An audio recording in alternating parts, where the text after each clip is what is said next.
పరిశుద్ధులను సర్వశక్తివంతులైనటువంటి పరలోకమందున్న మా దేవ, మా అద్వితీయ సత్య దేవుడైనటువంటి తండ్రి, ఈ కుమారుని యేసుక్రీస్తు ప్రభు యొక్క నామాన్ని ఈ కృపా సింహాసనం మీద వచ్చి మిమ్మల్ని ప్రార్థించి ఆరాధించడానికి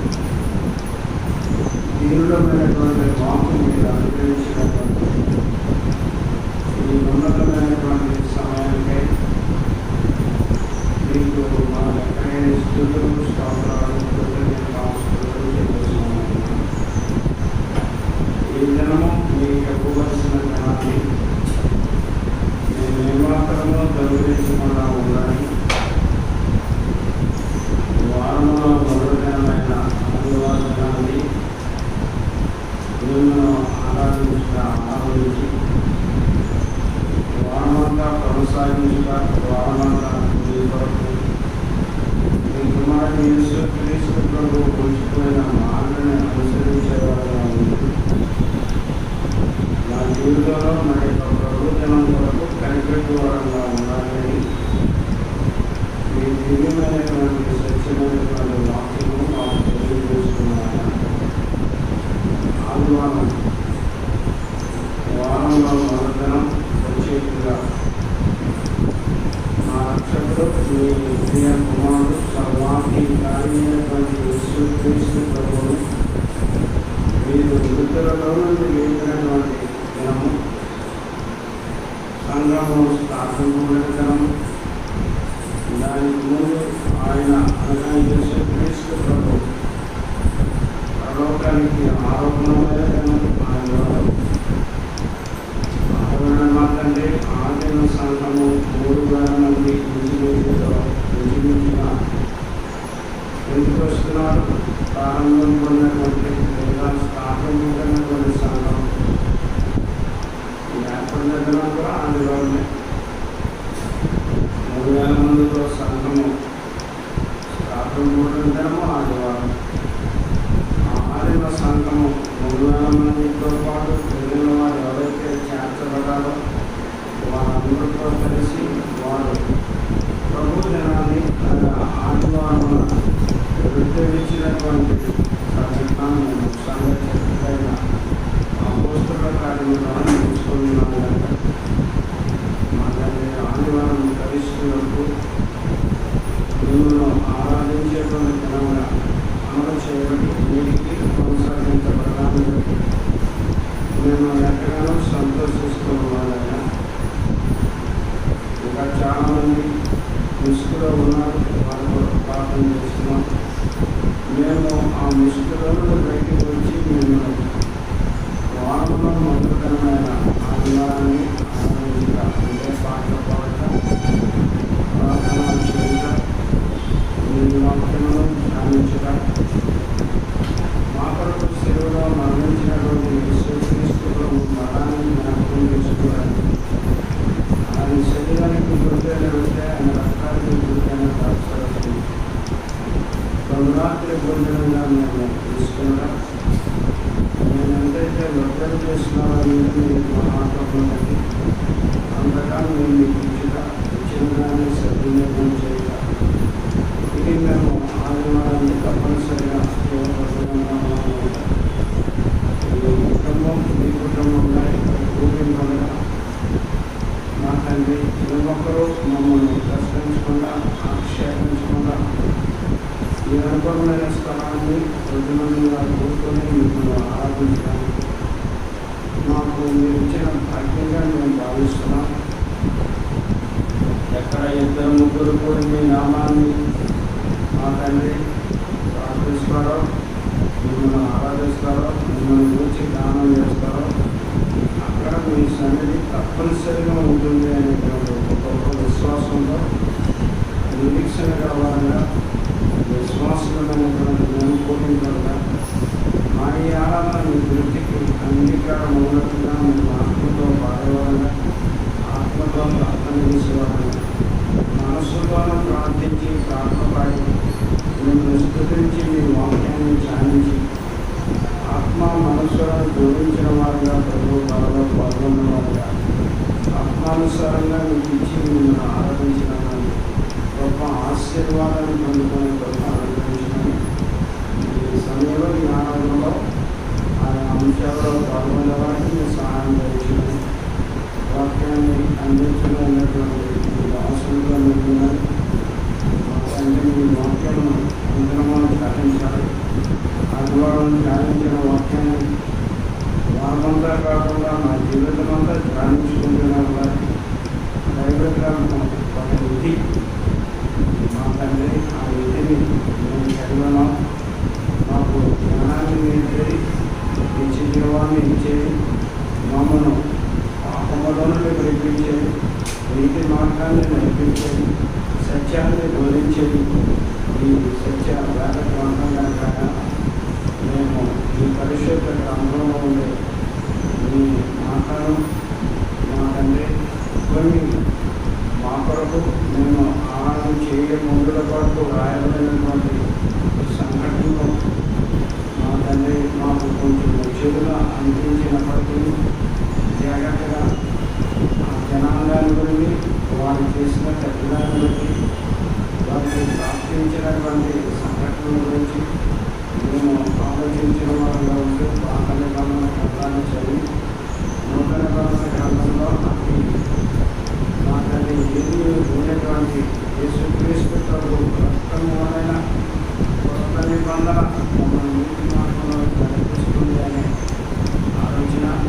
పాత నిబంధన గ్రంథం మాకు బాలశిక్షకు క్రీస్తునకు నడిపించటకు బాలశిక్షకు అని జరిగిన వారంగా దాన్ని చదువుతూ బుద్ధి కలగడానికి రాయబడిన మాట అన్నింటికి బుద్ధిహీనం కాకుండా బుద్ధి కలవాలంగా ఉన్నారని ఎంచుకుని జ్ఞానం అనుభవించడానికి ఉన్న ఆనందంలో మీ సహాయం ముందుగా దయచేసి ముందు వచ్చిన మీ కుటుంబమైన మా ప్రభుత్వం నుండి మమ్మల్ని నడిపించమని ఆయన ఇలా కూడా అనేకులు ఈ ఆరాధన క్రమాన్ని చూడటానికి నేర్చుకోవడానికి వాక్యాన్ని ధ్యానించడానికి కానకపోయిన వారు కూడా నేర్చుకోవడానికి ఇచ్చిన గొప్ప అవకాశాన్ని బట్టి మీకు మేము ఎక్కడైనా మా కృతజ్ఞత ఆస్తులు కృతజ్ఞత అవమానాలు మా తండ్రి మీకు అర్పించుకుంటూ యేసుక్రీస్తు ప్రభు వారి అతి పరిశుద్ధమైన నామాన్ని ప్రార్థన అడిగి ముందుకు ప్రార్థిస్తున్నాము. మన మధ్యలో ఉన్నటువంటి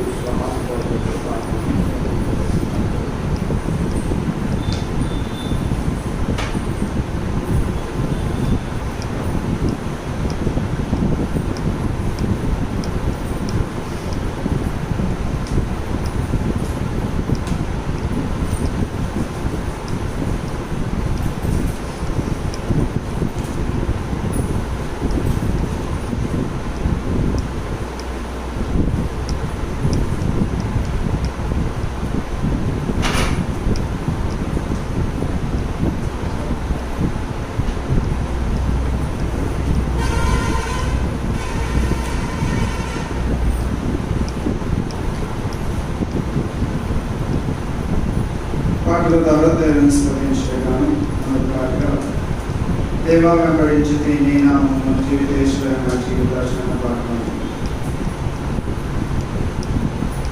దేవా వెంబడించితే నీ నామము, దేవా వెంబడించితే నీ నామము, జీవితేశ్వరనా జీవితాశ్రని రవినా భజమా యేసువా, రవినా భజమా యేసువా. దేవా వెంబడించితే నీ నామము, యేసు నీదు ప్రేమను నే వింటిని, యేసు నీదు ప్రేమను నే వింటిని. వాసురామగుని సిలువనే దండిని, యేసువాడను నే దండిని, యేసువాడను నే దండిని. దేవా వెంబడించితే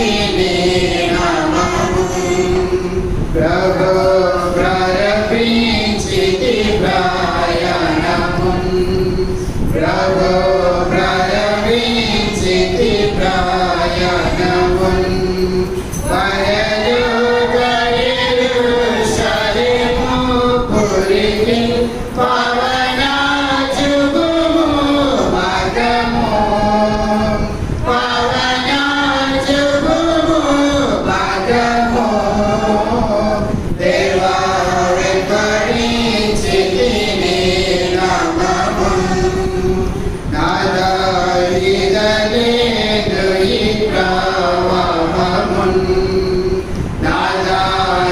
నాదాయిదలేను ఈ ప్రవాహమున్ నిదరించనని కెరటలదరిసె నావికారమునన్ ప్రభుము నావికారమునన్ ప్రభుము దేవా వెంబడించితిని నామమున్ యేసు నీదు ప్రేమకునే సాక్షిని యేసు నీదు ప్రేమకునే సాక్షిని సంగమందున నా పొరుగువారికిని సజ సువార్తని చాటుదన్ సజ సువార్తని చాటుదన్ దేవా వెంబడించితిని నామమున్ రాజా నిజు రాజ్యములో చేరితి రాజా నిజు రాజ్యములో చేరితి రమ్యమో రజమానందనన్వాడుము రక్షణానందము వచ్చుము రక్షణానందము వచ్చుము దేవా వెంబడించితిని నామమున్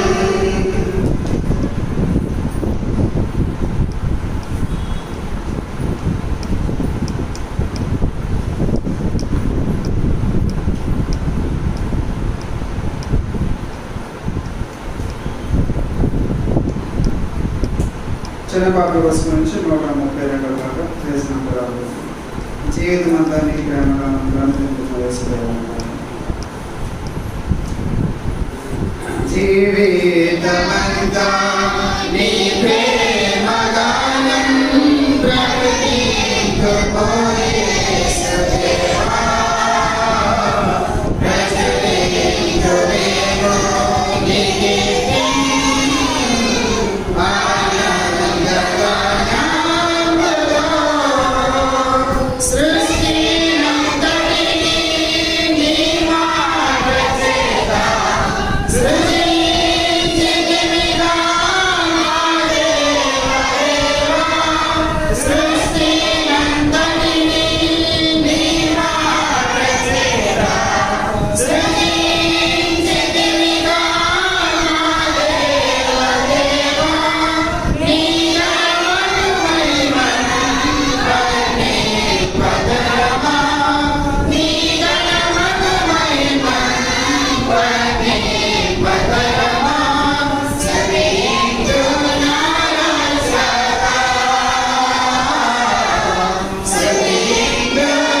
సవిందునారసగా జీవితమంతా నీ ప్రేమగానం ప్రకటించుమో యేసుదేవా ప్రచురించువేమో నీ కీర్తి ఆనందగానములో కలుషాత్ములమైన నాగోరకుని విలువ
పరిశుద్ధ ధర్మకు దర్శనం చేపరచడం వారు అపోస్తలుడైన పౌలు తిమోతికి రాసిన మొదటి పత్రిక 4వ అధ్యాయం 6 నుండి 10 వచనాలు చదువుకున్నాం. తిమోతికి రాసిన మొదటి పత్రిక 4వ అధ్యాయం 6 నుండి 10 వచనాలు చదువుకున్నాం. ఈ సంగతులను సహోదరులకు వివరించి నేడుగా నీవు అనుసరించుచూ వచ్చిన విశ్వాస సుబోధ సంబంధమైన వాక్యముల చేత పెంపాలుచు క్రీస్తు యేసునకు మంచి పరిచారకుడివై ఉండువు. అపవిత్రమైన ముసలమ్మ ముచ్చట్లను విసర్జించి దేవభక్తి విషయంలో నీకు నీవే సాధకము చేసుకును.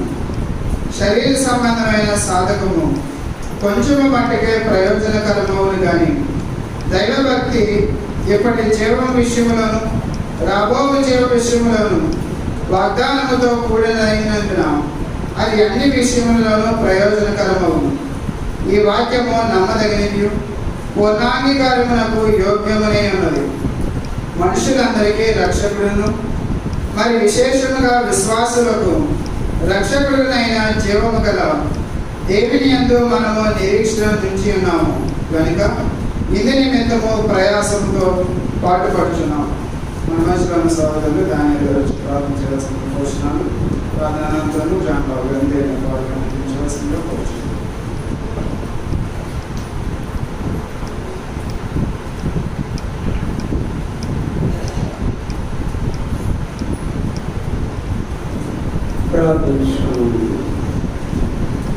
మమ్మలను అతి మిక్కిలిగా ప్రేమిస్తున్నటువంటి మా ప్రియ పరలోకమైనటువంటి మా దేవ,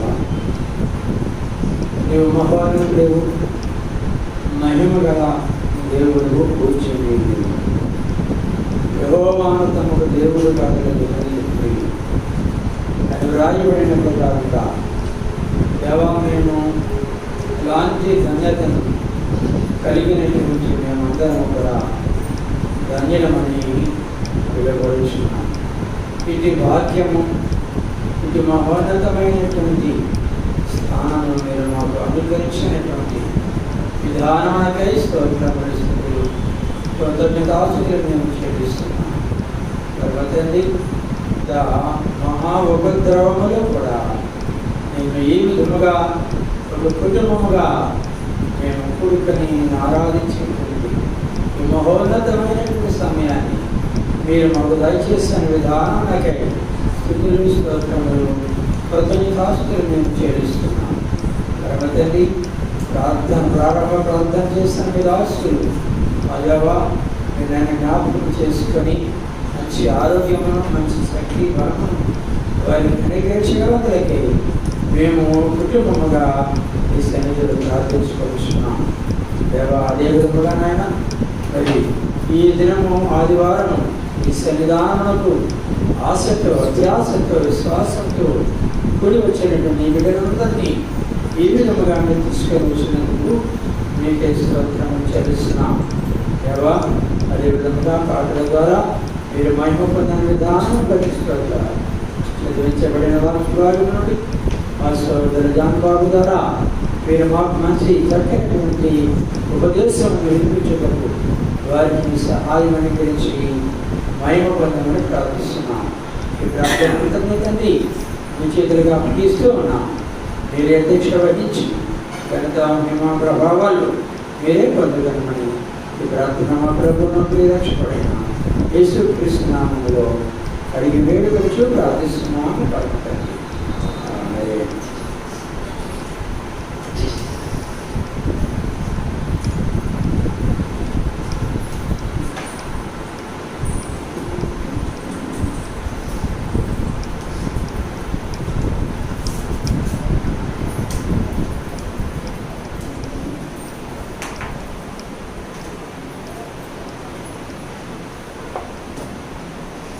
సర్వోన్నతులను మహోన్నతుడైనటువంటి తండ్రి దేవునికి మొదటిగా స్తుతులు, స్తోత్రాలు, కృతజ్ఞతాస్తుతులు చెల్లించున్నాను.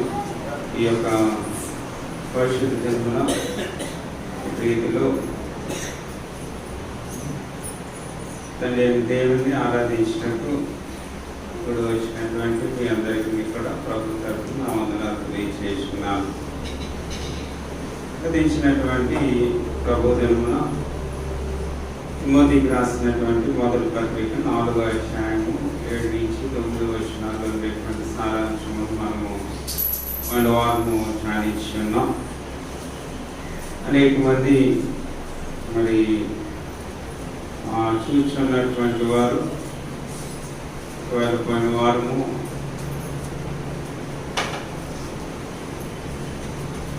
ఇప్పుడు చెప్పబోయేటువంటి దానికి అది కంటిన్యూషన్ కాబట్టి మన వారం చెప్పినటువంటిది ఒకవేళ చూడలేకపోతే చాలా మార్లు ఇందులో ఉండేటువంటి గొప్ప విషయం ఏంటంటే మళ్ళా చూడడానికి జాగ్రత్తగా ధ్యానం చేయడానికి యూట్యూబ్లో పెట్టబడ్డది. దానికి తప్పనిసరిగా చూడవలసిందిగా కోరుతున్నాను. జనరల్ టైంలో మనం ఆలోచన చేసినప్పుడు అప్పటికిప్పటికి ఏంటంటే ఒకవేళ ఏదైనా దైవజన్ చెప్పేటువంటి మాట అర్థం కాకపోతే మళ్ళా వినడం అనేటువంటిది కష్టంగా ఉంటుంది. ఇలాగ వీడియో తీయడం వల్ల ఉండేటువంటి ప్రాముఖ్యమైన లాభం ఏంటంటే అర్థం కాకపోతే మళ్ళీ దాన్ని చూడవచ్చు, మళ్ళా దాన్ని ధ్యానం చేసుకోవచ్చు. అది నాకు ఉపయోగకరంగా ఉన్నది. ఎందుకంటే ఒకవేళ నేనేదైనా లాభముగా చెప్పి ఉన్నట్లయితే నేను తెలుసుకోవడానికి, ఒకవేళ మీరేదైనా చెప్పినటువంటిది సరైనటువంటి రీతిలో వినకపోతే బాగా మళ్ళా వినడానికి కూడా అది అవకాశము కలుగుతుంది. దైవభక్తి జీవితం యొక్క సంతృప్తిని మనం ఆలోచన చేస్తున్నాం, వారము ఆలోచన చేస్తున్నాం. ఒక దైవభక్తి జీవితము క్రైస్తవుడిగా ఏ విధమైనటువంటి సంతృప్తిని ఇస్తుంది అనేటువంటి విషయాన్ని 5 అంశాలుగా మనం ఆలోచన చేస్తూ మొట్టమొదటి అంశాన్ని దైవభక్తి యొక్క జీవితము ప్రయోజనకరంగా ఉంటుంది అనేటువంటి విషయాన్ని మనం ధ్యానం చేస్తున్నాం. ఏ విధమైనటువంటి సంతృప్తిని ఇస్తుందంటే ఆ దైవభక్తిని మనం చేసి ఉన్నప్పుడు మన జీవితంలో ప్రయోజనకరం ఉంటుంది. ఏంటి ప్రయోజనకరం అనే విషయాన్ని మనం ఆలోచన చేస్తే ఎప్పుడైతే దేవునిలో గడిపి ఉన్నామో, ఎప్పుడైతే దైవభక్తి సంబంధమైనటువంటి సాధకం మనం చేస్తున్నామో కొన్ని విషయాలు మనకు అర్థమవుతాయి. ఒకవేళ ఆ సాధకం చేయకపోతే దాన్ని క్రైస్తవులుగా సంఘములో చేరబడి ఉన్నటువంటి వ్యక్తిగా మనం ఉండిను దాన్ని చాలా మార్లు ఆ సంతృప్తిని మనం అనుభవించలేం, ఆ ఆనందాన్ని మనం అనుభవించలేం. ఉదాహరణగా మనం మొట్టమొదటిగా మనం చూస్తున్నాం దైవభక్తి ఏ విధమైనటువంటి ప్రయోజనాన్ని ఇస్తుందంటే యేసు వాగ్దానం చేసినటువంటి సమృద్ధి యందు ఒక వ్యక్తిని ఆనందిస్తాడు. ఏదైతే యేసు వాగ్దానం చేస్తున్నాడో ఆ వాగ్దానం చేసి ఉన్నటువంటి ఆ సమృద్ధిని అనుభవించడానికి ముందుకు కొనసాగడానికి ప్రయత్నం చేస్తాడు. ఉదాహరణగా కొన్ని వారం మనం చూస్తున్నాం, ఒక ఫిజికల్గా అనగా శరీర సంబంధంగా ఏదైనా లోపం కలిగి ఉన్నప్పుడు ఆ లోపాన్ని సవరించుకోవడానికి మనకి ఇష్టమైనటువంటి ఆహార పదార్థాలు ఉన్నా సరే దాన్ని కూడా మనం విడిచిపెడతాం, లేదా శరీరానికి కావలసినటువంటి ఎక్సర్సైజ్ అనేటువంటిది చేస్తాం. ఒక వ్యక్తి ఎప్పటి నుంచో నన్ను చూడలేదు, చూసినప్పుడు నువ్వు బాగా లావైపోయావు అని ఉన్నప్పుడు మనకు కలిగేటువంటి ఆటోమేటిక్గా మనలో ఉండేటువంటి ఆలోచన ఏంటంటే ఈ శరీరం తగ్గించుకోవాలి, ఏదో ఒక ఎక్సర్సైజ్ నేను చేయాలనేటువంటి ఒక ఉద్దేశాన్ని కలిగి ఉంటాం. నిజం, శరీరము సమృద్ధికరమైనటువంటి రీతిలో దాన్ని సాధకం చేసి శరీరమును బాగుగా ఉంచుకోవాలి అనేటువంటి విషయాన్ని కూడా మనం ఆలోచించేది. ఎందుకు? ఈ శరీరంతో దేవుని మహిమపరచడానికి, ఈ శరీరము నీతి అవయవములుగా నీతి సాధకములుగా దాన్ని ఉపయోగించడానికి, ఈ శరీరముతో దేవుడు మనకి ఏదైతే పనిని అప్పగించున్నాడో ఆ పనిని చేయడానికి శరీరమును మనం సాధకం చేసుకోవాల్సినటువంటి అవసరం ఉంది. ఆత్మ ఎల్లవెల్ల సిద్ధముగా ఉంది, కానీ శరీరం చాలా మార్లు ఏం చేస్తుందంటే మనం వెనక లాగుతుంది. విషయాలన్నీ మనం ఆలోచన చేస్తున్నాం. కాబట్టి ఆత్మ సంబంధమైనటువంటి సాధకం అనగా దైవభక్తి యొక్క జీవితం ఏ విధమైనటువంటి సంతృప్తిని ఒక వ్యక్తికి ఇస్తుందంటే, ఎప్పుడైతే ప్రార్థనలో, ఎప్పుడైతే వాక్యంలో, ఎప్పుడైతే సహవాసంలో, ఎప్పుడైతే తన యొక్క జీవితాన్ని దైవభక్తిగా గడుపుకోవడానికి ఒక వ్యక్తి ప్రయత్నం చేస్తున్నాడో, నెంబర్ 1 అతను ఏం తెలుసుకుంటాడంటే యేసులో ఉండేటువంటి సమృద్ధిని అనుభవించడానికి ప్రయత్నం చేస్తాడు. యేసుక్రీస్తు ప్రభువారి యోహాను సువార్త 10వ అధ్యాయం 10వ వచనంలో ఇదిగో గొర్రెలకు జీవమును ఇవ్వడానికి, అది సమృద్ధిగా ఇవ్వడానికి అని అన్నాడు. ఆ మాటను మనం ఆలోచన చేసుకుంటున్నప్పుడు అబాండెంట్ లైఫ్ అంటే ఆయన మనకి ఎలాంటి ఆ జీవం ఇచ్చున్నాడంటే, ఏదో తెగుమక్కగా కలిగేటువంటి ఒక అసంతృప్తికరమైనటువంటి, లేకపోతే మానవులు అర్థం చేసుకోలేనటువంటి ఒక మార్గమును మనకి ఇవ్వలేదండి. ఆయన ఒక స్పష్టమైనటువంటి మార్గం ఇచ్చింది. ఆ మార్గాన్ని నేను ఎప్పుడు తెలుసుకోగలనంటే దైవభక్తిని చేసి ఉన్నప్పుడు మాత్రమే నేను తెలుసుకోవడానికి ప్రయత్నం చేస్తాను. రెండో విషయాన్ని మనం ఆలోచన చేస్తున్నాం. దేవుడు లేకుండా తను ఏమీ చేయలేడు అనే వాస్తవికతను ఎదుర్కొంటాడు. ఎప్పుడైతే దైవభక్తిని చేస్తున్నాడో, నేను దేవుడు నా జీవితంలో లేకుండా నేనేమీ చేయలేను, దేవుడు నా యొక్క కుటుంబంలో ఉండకుండా నేను ఈ విధముగా ఉండలేను అనేటువంటి విషయాన్ని ఒక వ్యక్తి గ్రహిస్తాడు. తన జ్ఞానం చేత కానీ, బలం చేత కానీ, శక్తి చేత కానీ నేనేమి సాధించలేను, కానీ కేవలము దేవుడు వల్లనే నేను ఇది సాధించగలను అనేటువంటి ఒక వాస్తవికతను, అంటే యథార్థతను, ఒక నిజాన్ని, ఒక సత్యాన్ని ఒక వ్యక్తి గ్రహిస్తాడు దైవభక్తి చేస్తున్నప్పుడు. అందుకని తెలియచేస్తున్నాడు యాకోబు భక్తుడు 1వ అధ్యాయం 17వ వచనంలో, శ్రేష్టమైన ప్రతి ఈవి, సంపూర్ణమైన ప్రతి వరమును కూడా పరసంబంధమైనది, జ్యోతిర్మయుడు తండ్రి యొద్ద నుండి వచ్చును. ఆయన దగ్గర నుంచే మనకు వస్తుంది అనేటువంటి విషయాన్ని ఒక వ్యక్తి ఎప్పుడు గమనిస్తాడంటే దైవభక్తిని చేస్తున్నప్పుడు. దైవభక్తి చాలా ప్రాముఖ్యమైనటువంటి విషయం. యవనస్తుడైనటువంటి తిమోతికి తెలియచేస్తున్నాడు. ఆ తిమోతికి చెప్తున్నాడు, నువ్వు అక్కడ ఉండేటువంటి సంఘానికి బోధించు. శరీర సంబంధమైనటువంటి సాధకము కొంచెం మట్టుకే ప్రయోజనకరం, లిటిల్ ప్రాఫిటబుల్, కానీ ఆత్మ సంబంధమైనటువంటి సాధకము లేదా దైవభక్తి, దైవ సంబంధమైనటువంటి ఆ సాధకము లేదా దైవ సాధకము ఏ విధంగా ప్రయోజనకరంగా ఉంటుందంటే, ఇప్పటి జీవం విషయంలో, రాబో జీవం విషయంలో, అది అన్ని విషయంలోనూ కూడా ఎలా ఉంటుందంటే ప్రయోజనకరముగా ఉంటుంది. ఏంటి ప్రయోజనకరము? నువ్వు యేసులో ఉండేటువంటి సమృద్ధిని గమనించాలంటే దైవభక్తిని చేయాలి. దేవుడు లేకుండా నేనేమి చేయలేనటువంటి ఒక వాస్తవికతను గమనించుకోవాలంటే అది దైవభక్తి చేయాలి. చాలా మార్లు మనం ఏం చేస్తున్నామంటే మనముగా రక్షించుకోవడానికి, మనముగా మనం ఏం చేస్తున్నామంటే భౌతికముగా కాపాడబడడానికి మనం ప్రయత్నం చేస్తున్నాం. కానీ ఒక విషయాన్ని మనం ఆలోచన చేస్తున్నప్పుడు, బైబిల్ గ్రంథంలోనైనాను లేకపోతే ఇప్పుడున్నటువంటి పరిస్థితుల్లోనైనా మనం ఆలోచన చేస్తున్నప్పుడు, దేవుడు లేకుండా ఎవరిని కూడా రక్షించబడడానికి అవకాశమో లేదు. అది భౌతికముగానేను, ఆత్మ సంబంధంగానేను, మానసిక సంబంధంగానేను. మూడవదిగా మనం చూస్తున్నాము ఏంటి అనేటువంటి విషయాన్ని మనం ఆలోచన చేస్తే, సర్వశక్తివంతుడైన దేవుడిలో కలిగిన సంబంధం యొక్క ఆనందాన్ని తెలుసుకుంటాడు. సర్వశక్తివంతుడు, నా దేవుడు సర్వశక్తివంతుడు, ఆయన సమస్తమును కూడా సాధ్యపరచగలడు అనేటువంటి ఒక గొప్ప ఉన్నతమైనటువంటి ఆనందం ఒక వ్యక్తి కలిగి ఉంటాడు. అపోస్తలుడైనటువంటి పౌలు గురించి మనం అనేకమైనటువంటి మార్లు తెలుసుకున్నటువంటి వచ్చిన భాగం, ప్రభువునందు ఆనందించి మరల చెప్పుచున్నాను, ప్రభువునందు ఆనందించి. ఆయన ఆనందంలో ఉన్నాడా? ఆయన సంతోషంలో ఉన్నాడా? ఆయన బాగా ఉన్నతమైనటువంటి రీతిలో ఉన్నాడంటే లేదు. చెరసాల్లోని ఒక పత్రికను, ఫిలిప్పీలకు రాసినటువంటి పత్రికను రాస్తున్నప్పుడు ఆ యొక్క దుఃఖంలోనూ, బాధలోనూ, మరణ సంబంధమైనటువంటి ఒక విధానము తనకి ఎదుర్కొని అతను ఏం చేస్తున్నాడంటే ఆనందిస్తున్నాడు, ప్రభువునందు ఆనందిస్తున్నాడు. 3వ అధ్యాయం 1-2 వచనాలు ఫిలిప్పీలకు రాసిన పత్రికలో చూసినప్పుడు కూడా అది తెలియజేస్తుంది. వెతికి నా ప్రియ సహోదరులారా, ప్రభువునందు ఆనందించండి. ఇది మీకు చెప్పుడు మీ సులభకరంగా నాకు కనబడుతున్నాను. ఇది మీ అందరికీ కూడా క్షేమకరమైనటువంటి, మేలుకరమైనటువంటిది అన్నాడు. ఎప్పుడు తెలుసుకుంటాం ప్రభువులో ఆనందం ఉన్నది అనేటువంటి విషయాన్ని ఎప్పుడు తెలుసుకుంటాం అంటే దైవభక్తిని చేస్తున్నప్పుడు మాత్రం. దైవభక్తిని చేస్తున్నప్పుడు మాత్రం. దైవభక్తి చేయకపోతే నీవు దాన్ని అనుభవించినాం, దాన్ని తెలుసుకోలేము. తర్వాత మనం ఆలోచన చేసుకుంటున్నప్పుడు ప్రాముఖ్యమైనటువంటి అంశముగా దైవభక్తి జీవితం యొక్క సంతృప్తి ఏమిస్తుందంటే, నేను ఈ భూలోకంలో ఎందుకు జీవిస్తున్నానో ఆ జీవితాన్ని తెలుసుకుంటాడు. ఉద్దేశం, పర్పస్. అసలు నేను ఈ భూలోకంలో జీవించడానికి, ఈ భూలోకంలో మానవుడుగా ఉండడానికి గల కారణం ఏంటి?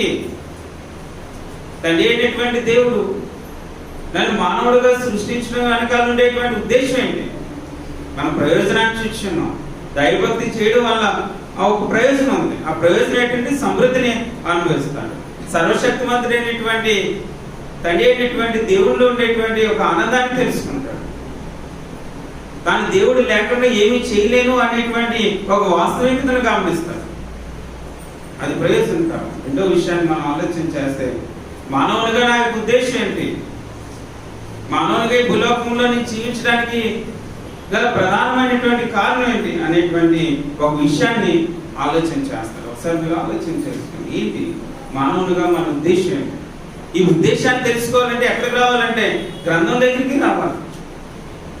ఆ గ్రంథాన్ని చదవాలి, దైవభక్తిని చేయాలి. దైవభక్తిని చేస్తున్నప్పుడు ఒక సంతృప్తి, అనగా మానవుడుగా నా యొక్క జీవితంలో ఇంత ఉన్నతమైనటువంటి రీతిలో తండ్రి అయినటువంటి దేవుడు ఉంచడానికి ప్రయత్నం చేస్తున్నాడా? ఆ ఉద్దేశాన్ని ఏ విధముగా ముందుకు నడిపిస్తున్నాడు అనేటువంటి విషయాన్ని ఆలోచన చేసుకుంటాం. మనం చూస్తున్నాం ప్రసంగి గ్రంథం 1వ అధ్యాయం 16 నుంచి 2వ అధ్యాయం 11వ వచనం వరకు మనం చూస్తున్నప్పుడు సొలొమోను ఒక గొప్ప విషయంను తెలియచేస్తున్నాడు. సొలొమోను తన యొక్క జీవితంలో అనుభవించినటువంటి ప్రతి ఒక్క ఎక్స్పీరియన్స్ కూడా, తన అనుభవాన్ని అన్నింటినీ కూడా అక్కడ ఏం చేస్తానంటే తెలియచేస్తున్నాడు. ఏంటి తెలియచేస్తానంటే, తాను ఈ భూలోకంలో జీవించున్నప్పుడు తను ఏమనుకున్నాడంటే, ధనము నాకుంటే సరిపోద్దని అనుకుని ఉండవచ్చు. తను ఏమనుకుని ఉంటాడంటే, విందు వినోదముతో నా యొక్క జీవితాన్ని నేను గడపవచ్చు అనేటువంటి ఒక ఆలోచన కలిగి ఉండవచ్చు. తను ఏమనుకుని ఉంటాడంటే, ఒక లైంగికమైనటువంటి జీవితమే ఈ భూలోకంలో ఒక ప్రాముఖ్యతను నాకు సంతోషాన్ని ఇస్తుంది అనేటువంటి విషయాన్ని అతను గ్రహించి ఉండవచ్చు. లేదా సొలొమోను తన యొక్క జీవిత అనుభవాన్ని మనకు తెలియచేస్తూ, తాను కట్టుకున్నటువంటి ఇళ్ల ద్వారా, తాను కట్టుకున్నటువంటి ఆ యొక్క కోటల ద్వారా దాంట్లో నివసిస్తూ నేను సంతోషించవచ్చు అనేటువంటి ఒక ఆలోచన కలిగి ఉండవచ్చు. నిజమే, సొలొమోను వీటన్నిటిని కూడా వెతికి ఉన్నాడు.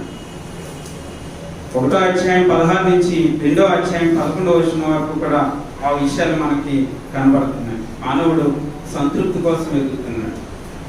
ఏ సంతృప్తి అంటే, ఆహారం తినడం ద్వారా సంతృప్తి చెందాలనుకుంటున్నాడు, మంచి బట్టలు ధరించడం ద్వారా సంతృప్తి చెందాలని అనుకుంటున్నాడు, లేదా మంచి గృహములు కట్టుకోవడం ద్వారా సంతృప్తి చెందాలని అనుకునేవచ్చు, లేదా మంచి వాహనములు కొనుక్కొని దాంట్లో తిరుగుడు ద్వారా సంతృప్తి చెందాలనుకోవచ్చు. మంచిదే, ఇవన్నీ వెతుకుతున్నాడు. అందులో సంతృప్తి ఉన్నది అనేటువంటి ఉద్దేశంతో వెతుకుతున్నాడు. కానీ అందులో సంతృప్తి లేదు, అందులో సంతృప్తి కనపడలేదు. నేను మానవుడిగా నేను ఎందుకైతే సృజించబడి ఉన్నానో, ఆ సృజించబడి ఉన్నటువంటి ఉద్దేశాన్ని ఒక క్రైస్తవుడిగా నేను తెలుసుకుని ఉన్నప్పుడే అది నిజమైనటువంటి ఆనందాన్ని కలుగచేస్తుంది, నిజమైనటువంటి సంతృప్తిని కలుగచేస్తుంది. ఇదే జీవితం. ఉదయం లేస్తున్నాం, టిఫిన్ తింటున్నాం, మధ్యాహ్నం మళ్ళీ ఫోన్ చేస్తున్నాం, సాయంత్రం మళ్ళీ ఏదో తింటున్నాం, అలా బయటకు వెళ్తున్నాం, మళ్ళీ రాత్రి పడుకుంటున్నాం. బాగుందా? బాగుంది. మళ్ళా రేపటి ఉదయం కోసం మళ్ళీ ఏదో ఒక తాపత్రయంతో ఆహార పదార్థాలు. రేపు ఉదయమే మనం మళ్ళీ 10 గంటలు దాటితే మళ్ళీ మనకి ఏమీ దొరకదు. 6 గంటల నుంచి లేదా 5 గంటల నుంచి 10 గంటల లోపునే వెళ్ళాలి, లైన్లో నిలబడాలి, వాటన్నింటినీ కొనుక్కోవాలి, మనకు కావాల్సిన వాటన్నింటినీ తీసుకోవాలి. అందరికీ దొరకలేనివి మనకు దొరికాయనుకోండి, అదొక ఆనందం. అందరికీ దొరకలేనిది నాకు దొరికింది అనుకోండి, మీకు దొరకలేదు కదా, నాకు దొరికింది, చాలా సంతృప్తి. అందరూ తినలేనిది నేను తింటున్నాను అనుకోండి, నాకు సంతృప్తి. అందరికీ లేనిది నాకు కలిగింది అనుకోండి, ఇది సంతృప్తి. మానవుడు ఎలా ఉన్నాడంటే, చిన్న చిన్న విషయం నందు తన సంతృప్తి పొందాలి అనేటువంటి ఉద్దేశాన్ని వెతుకుతున్నాడు, దాన్ని అనుభవించాలనేటువంటి ఉద్దేశంతో వెళ్తున్నాడు. కానీ సంతృప్తి దొరకట్లేదు. ఎందుకంటే తన ఉద్దేశం మానవుడుగా ఈ భూలోకంలో జీవించడానికి గల ఉద్దేశము తాను గ్రహించలేకపోతున్నాను. ఎందుకు గ్రహించలేకపోతున్నానంటే, దైవభక్తిని చేయట్లేదు. ఎందుకు తెలుసుకోలేకపోతున్నానంటే, వాక్యం చదవట్లేదు. ఎందుకు తెలుసుకోలేకపోతున్నానంటే తన బాధ్యత క్రైస్తవులుగా తను ఏం చేయాలో అది చేయలేనటువంటి ఒక స్థితిని మనందరం కూడా కలిగి ఉన్నాం. మనందరం కలిగి ఉన్నాం.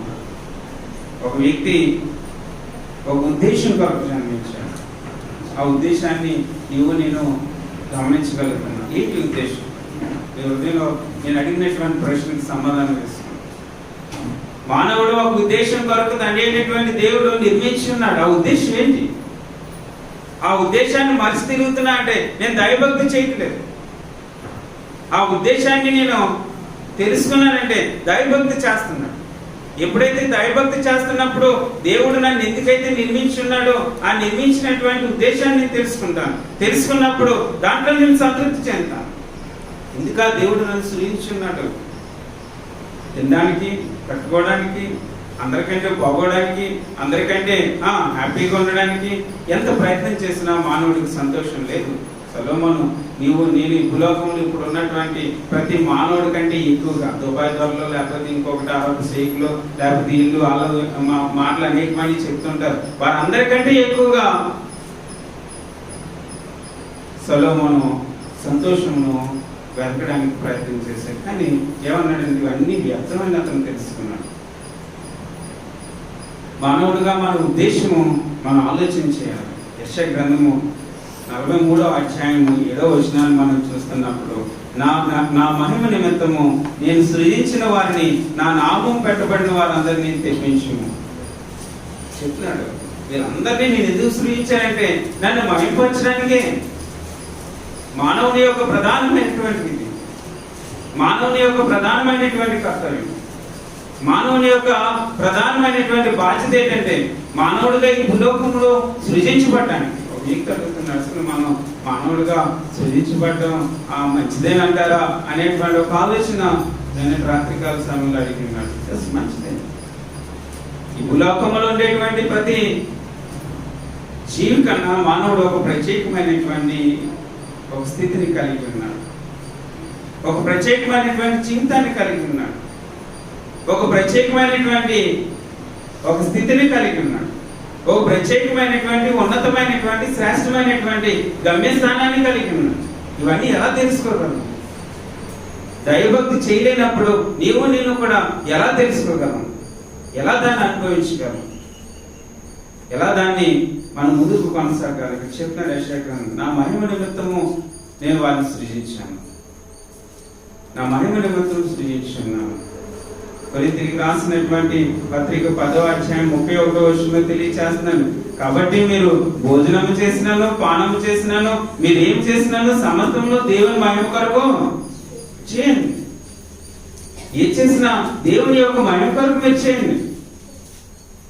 ఎందుకంటే మిమ్మలను దేవుడు తన స్వరూపమును సృజించుకుని ఉన్నాడు. ఆదికాండం 1వ అధ్యాయం 26 నుంచి 28 వచనాలు మనం చూస్తున్నప్పుడు దేవుడు తన స్వరూపమున మనల్ని సృజించి ఉన్నాడు.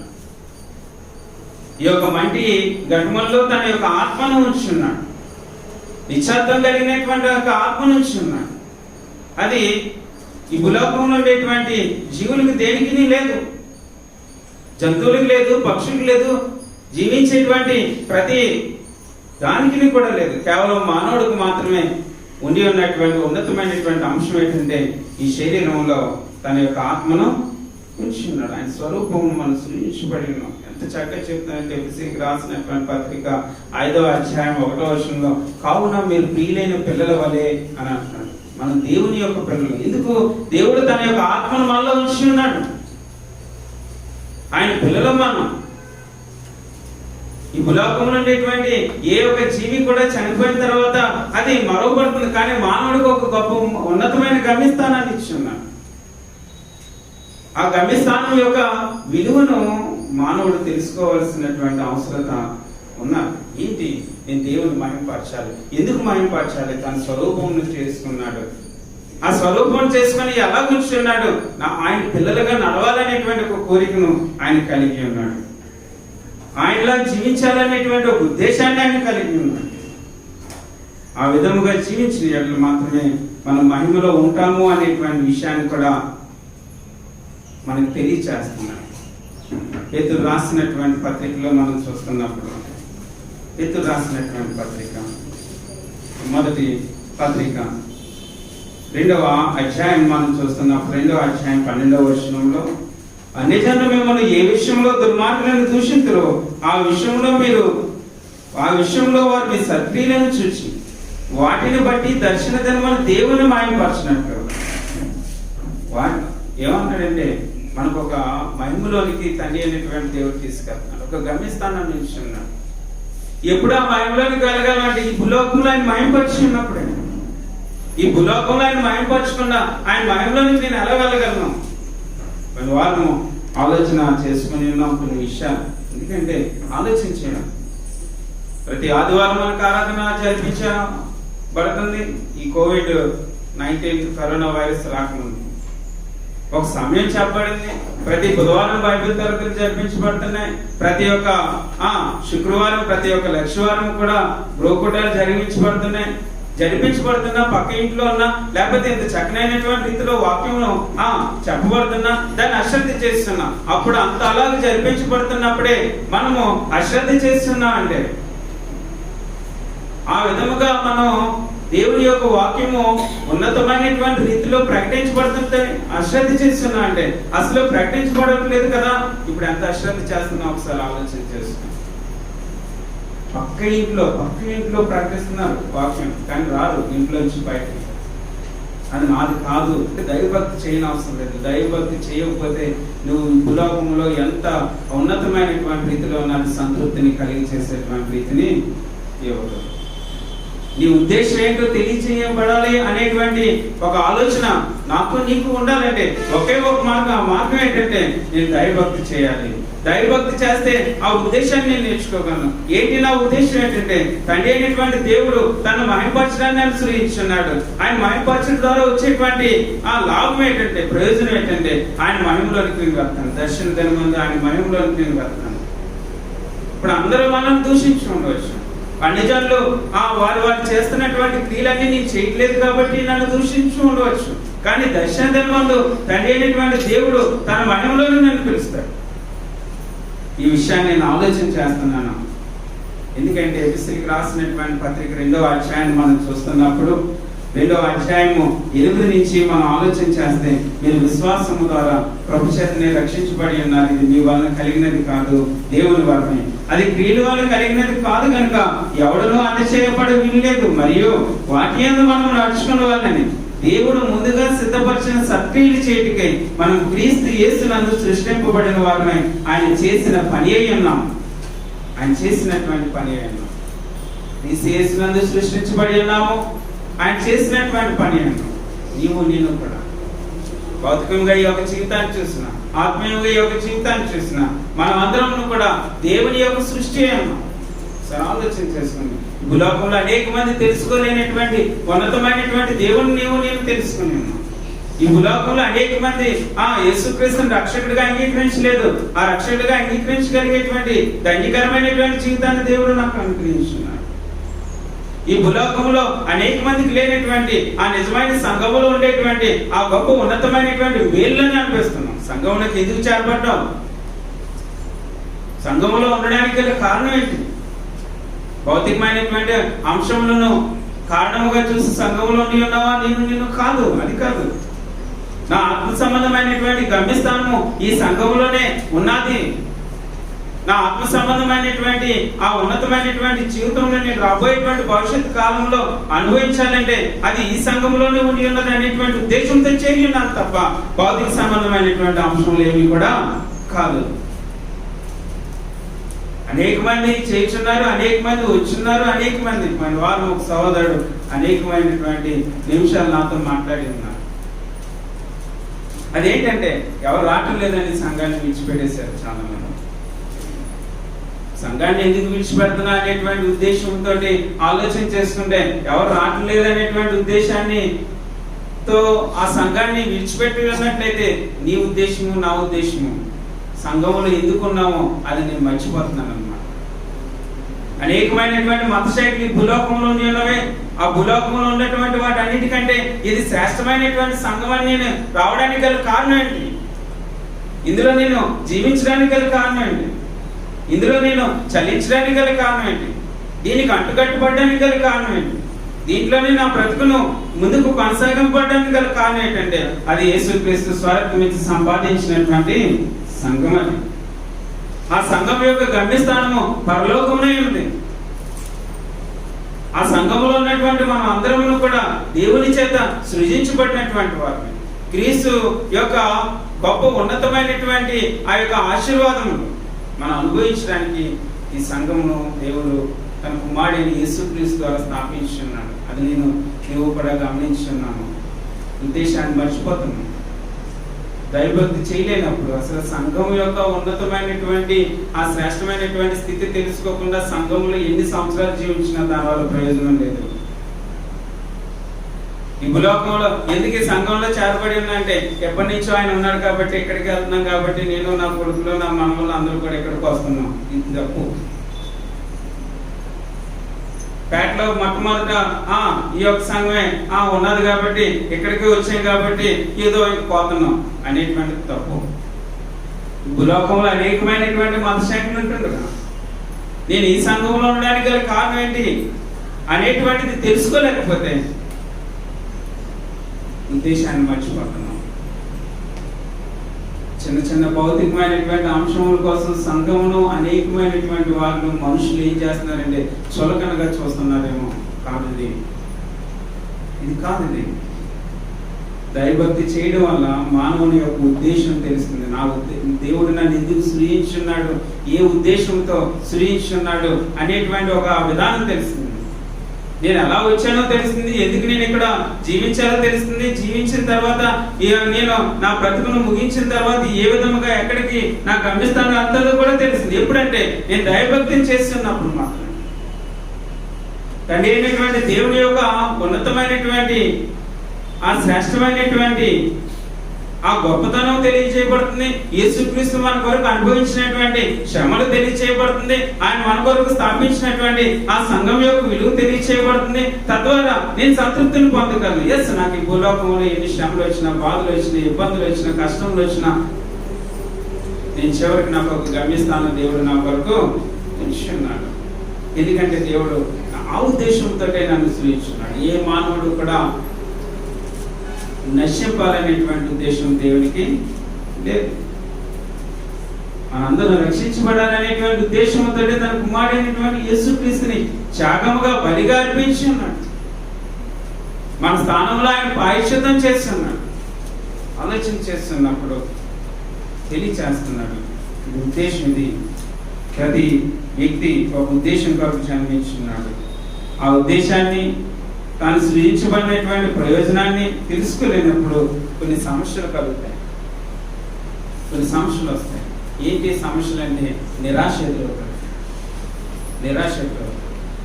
ఎస్, సొలొమోను వంటి జ్ఞానము కలిగినటువంటి వాడే వ్యర్థమని నిరాశ చెంది ఉన్నాడు. నిరాశ చెంది చివరికి 12వ అధ్యాయం 13వ వచనంలో తెలియచేస్తున్నాడు. ఇదంతా విన్న తర్వాత తేలిన ఫలితార్థం ఇదే. ప్రసంగి గ్రంథం 12వ అధ్యాయం 13వ వచనంలో తెలియచేస్తున్నాను. అంటే వీటన్నిటినీ చూశాను, ఇందులో సంతృప్తి నేను ఉన్నాడనేటువంటి ఉద్దేశంతో వెళ్ళినాను. దాని మీద సంతృప్తి వెతికి ఉన్నాడు, విందు సంతృప్తి వెతికి ఉన్నాడు, వినోదం సంతృప్తి వెతికి ఉన్నాడు, లైంగికమైనటువంటి జీవితం యొక్క సంతృప్తి వెతికి ఉన్నాడు. తాను కట్టుకున్నటువంటి కోటలు, శృంగారమైనటువంటి ఆ యొక్క భవనములు, వాటిలో సంతోషం ఉంటుంది అనేటువంటి ఉద్దేశంతో తన కంటికి ఏదైతే నచ్చిందో దాన్ని ప్రతిదీ చేసి దాంట్లో సంతృప్తి వెతకాలని వెళ్ళినాడు. కానీ దాంట్లో సంతృప్తి లేదు అతనికి. అది వ్యర్థమని గమనించున్నాడు.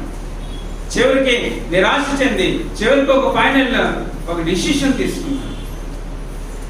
చివరిగా తన యొక్క జీవితంలో తాను ఇదంతా వ్యర్థమని గ్రహించి, నేను ఎంత అనుభవించినా ఇందులో సంతృప్తి లేదు, అంత అసంతృప్తే అని గ్రహించినటువంటి వాడే చివరికి చెప్తాడు. ఇదంతా విన్న తర్వాత తేలిన ఫలితార్థము ఇదే. అదేంటంటే దేవుని యందు భయభక్తులు కలిగి ఉంది. దైవభక్తి చేయవలసినటువంటి అవసరం ఉంది. ఎంత అనుభవించా అందులో నిరాశ కనబడుతుంది,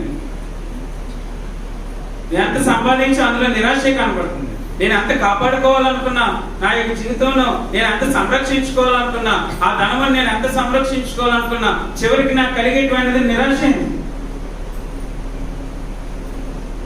ఎప్పుడు నిరాశ కలుగుతుందంటే ఇదిగో దైవభక్తి చేయలేనప్పుడు. ఇక్కడ చెప్తున్నాడు ఇదంతా విన్న తర్వాత తేలిన ఫలితార్థం ఇదే. ఫైనల్ గా మీ అందరికీ చెప్పేటువంటిది ఒకటే, అదేంటంటే దేవుని యందు భయభక్తులు కలిగి ఉన్నాడు. దైవభక్తి చేయండి, అప్పుడు నీకు సంతృప్తి కలుగుతుంది. దేవుని యందు భయభక్తులు కలిగండి, ఆయన కట్టడలను అనుసరించు నడుచుండి వల్ల మానవ కోటికి ఇదే విధి. మనందరికీ ఇదే డ్యూటీ. సంతృప్తి కావాలా? దైవభక్తి చేయి. నేను ఎందుకు సృజించబడి ఉన్నానో నా ఉద్దేశం తెలుసుకోను. ఇదిగో దేవుడు ఆయన మహిమపరచడానికి. నేను ఎందుకు సంఘంలో ఉన్నానో ఆ ఉద్దేశాన్ని నేను గ్రహించాలి. అదేంటంటే నేను నా గమ్యస్థానం ఉంది ఆ యొక్క మహిమలోనికి ప్రవేశించడానికి. మన అడుగు వాటన్నిటికంటే ఊహించి వాటన్నిటికంటే అత్యధికముగా చేయ శక్తి గల దేవునికి మనలో కార్యసాధకమైన తన శక్తి చెప్పినాను అంటున్నాడు. అడుగు వాటన్నిటికంటే ఊహించి వాటన్నిటికంటే అని తెలియచేసి కింద అంటున్నాడు, సంఘములో తరతరములు యుగములు మహిమ కలుగును కాక. సంఘంలో మహిమ ఉంది, ఎందుకంటే అది మహిమ కలిగినటువంటి సంఘం. అది మహిమ కలిగినటువంటి సంఘం. ఉద్దేశాన్ని దైవభక్తి చేయకపోతే ప్రయోజనము లేదు. ప్రయోజనం లేదు. దైవభక్తి చేయకపోతే నేను ఎందుకు సృజించబడి ఉన్నానో ఆ ఉద్దేశాన్ని నేను మర్చిపోతున్నాను. ఆ ఉద్దేశాన్ని నేను మర్చిపోతున్నాను. ఇక్కడ చెప్తున్నాడు మానవ కోటికి ఇదే విధి. నువ్వు దైవభక్తి చేయి, ఆయన కట్టలను అనుసరించు. లేకపోతే నువ్వు ఎంత వెతికినా దాంట్లో సంతృప్తి లేదు. మనుషులను మనం చూస్తున్నాం, అనేక మంది మనం చూస్తున్నాం. మనుషులు సంతృప్తిని వెతకాలనేటువంటి ప్రయత్నం చేసి నాకు కావాల్సినటువంటి ఆహారం తింట్లో తప్పులేదు, నాకు కావాల్సినటువంటి బట్టలు కట్టుకుంటూ తప్పులేదు, నాకు కావాల్సినటువంటి గోములు కట్టుకుంటూ తప్పులేదు. వీటిలో ఆ మానవుడు ముందుకు కొనసాగవలసినటువంటి అవసరత ఉన్నది. కానీ వాటి అంటే మనసు నుంచి వాటిలోనే సంతృప్తి ఉన్నది అనేటువంటి ఉద్దేశంతో కొనసాగితే చివరికి మనుషుడికి ఏం కలుగుతుంది అంటే నిరాశ కలుగుతుంది. వీటన్నిటితో పాటు అసలైనటువంటి సంతృప్తి దైవభక్తి చేయడంలోనే ఉన్నది అనేటువంటి విషయాన్ని గ్రహించినప్పుడు మాత్రమే ఏం కలుగుతుందంటే సంతృప్తి, సంతోషం, ఆనందం కలుగుతుంది. కానీ ఎందుకు సృజించబడి ఉన్నాడో ఒక మానవుడు ఆ ఉద్దేశాన్ని తెలుసుకోకపోతే నెంబర్ 1 ఏం కలుగుతుందంటే నిరాశ కలుగుతుంది. ఇప్పుడు నిరాశ. రెండవది చింత కలుగుతుంది, చింతించడం కలుగుతుంది. తెలియచేస్తున్నాడు మనుషులు కృంగిపోతున్నాడు. ఎందుకు కృంగిపోతున్నాడంటే తన ఉద్దేశాన్ని తను తెలుసుకోలేకపోతున్నాడు. పేతురు రాసినటువంటి మొదటి పత్రిక 5వ అధ్యాయం 7వ వచనంలో ఆయన మిమ్మల్ని గురించి చింతించున్నాడు కనుక మీ చింత యావత్తు ఆయన మీద వేడి. చింత యావత్తు ఆయన మీద వేడి.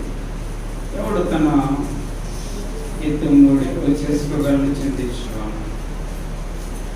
ఆకాశ పక్షులను చూడండి, విత్తవు పోయవు పట్టులో కూర్చుంటూ ఆయన పరలోకమందు ఉన్నటువంటి తండ్రి వాటికి సమృద్ధికరమైనటువంటి ఆహారమును దయచేయుచున్నాడు.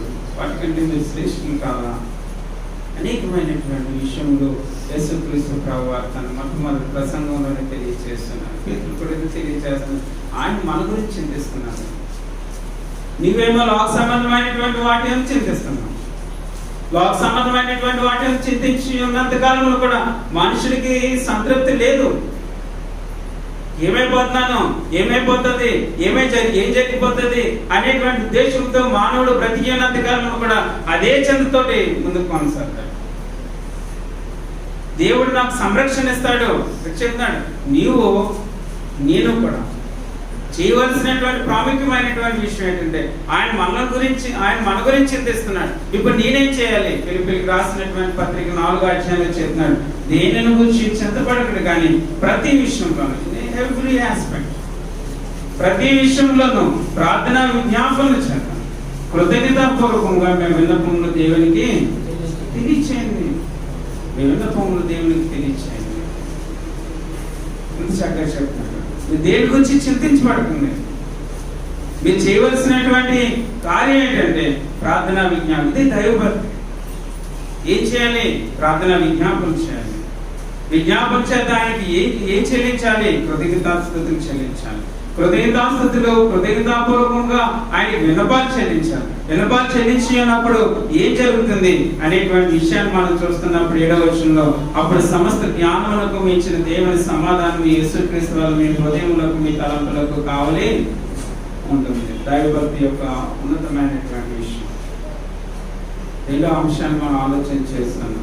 నెంబర్ 1, దైవభక్తి ప్రయోజనాన్ని ఇస్తుంది. ఏ ప్రయోజనాన్ని ఇస్తుంది అంటే యేసులో కలిగి ఉండేటువంటి సమృద్ధిని ఇస్తుంది. సర్వశక్తిమంతుడైనటువంటి దేవుడు లేకుండా నేనేమి చేయలేనటువంటి ఒక వాస్తవికతను తెలియచేస్తుంది. దైవభక్తి జీవితం యొక్క సంతృప్తి రెండో అంశాన్ని మనం చూస్తున్నాం. మానవుని యొక్క ఉద్దేశం ఏంటో తెలియచేస్తుంది.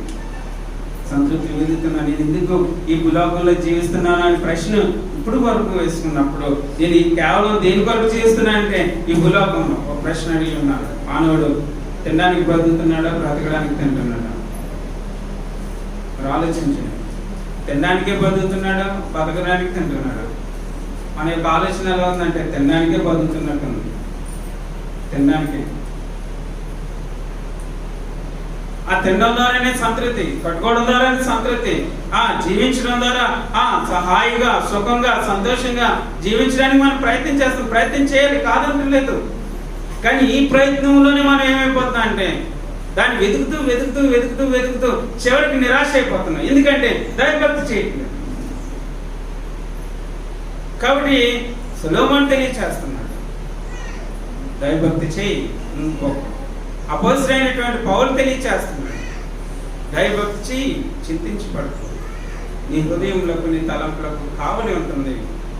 అది ఎలాంటిదంటే నీకు నాకు ఉన్నటువంటి జ్ఞానము కంటే, సమస్త జ్ఞానము కంటే, భూలోకంలో ఉండేటువంటి వారందరికంటే అది ఎవడను కూడా వర్ణించలేనిది, వివరించలేనిది అనేటువంటి విషయాన్ని తెలియచేస్తున్నారు. అప్పుడు సమస్త జ్ఞానమునకు మించిన దేవుని సమాధానం. ఏం చిత్తమైతే వచ్చేవారు మనం ఆలోచించేద్దాం. 3వ ప్రయోజనం, దైవభక్తి జీవితం యొక్క సంతృప్తి సమాధానాన్ని ఇస్తుంది. దేవునితో సమాధానాన్ని ఇస్తుంది.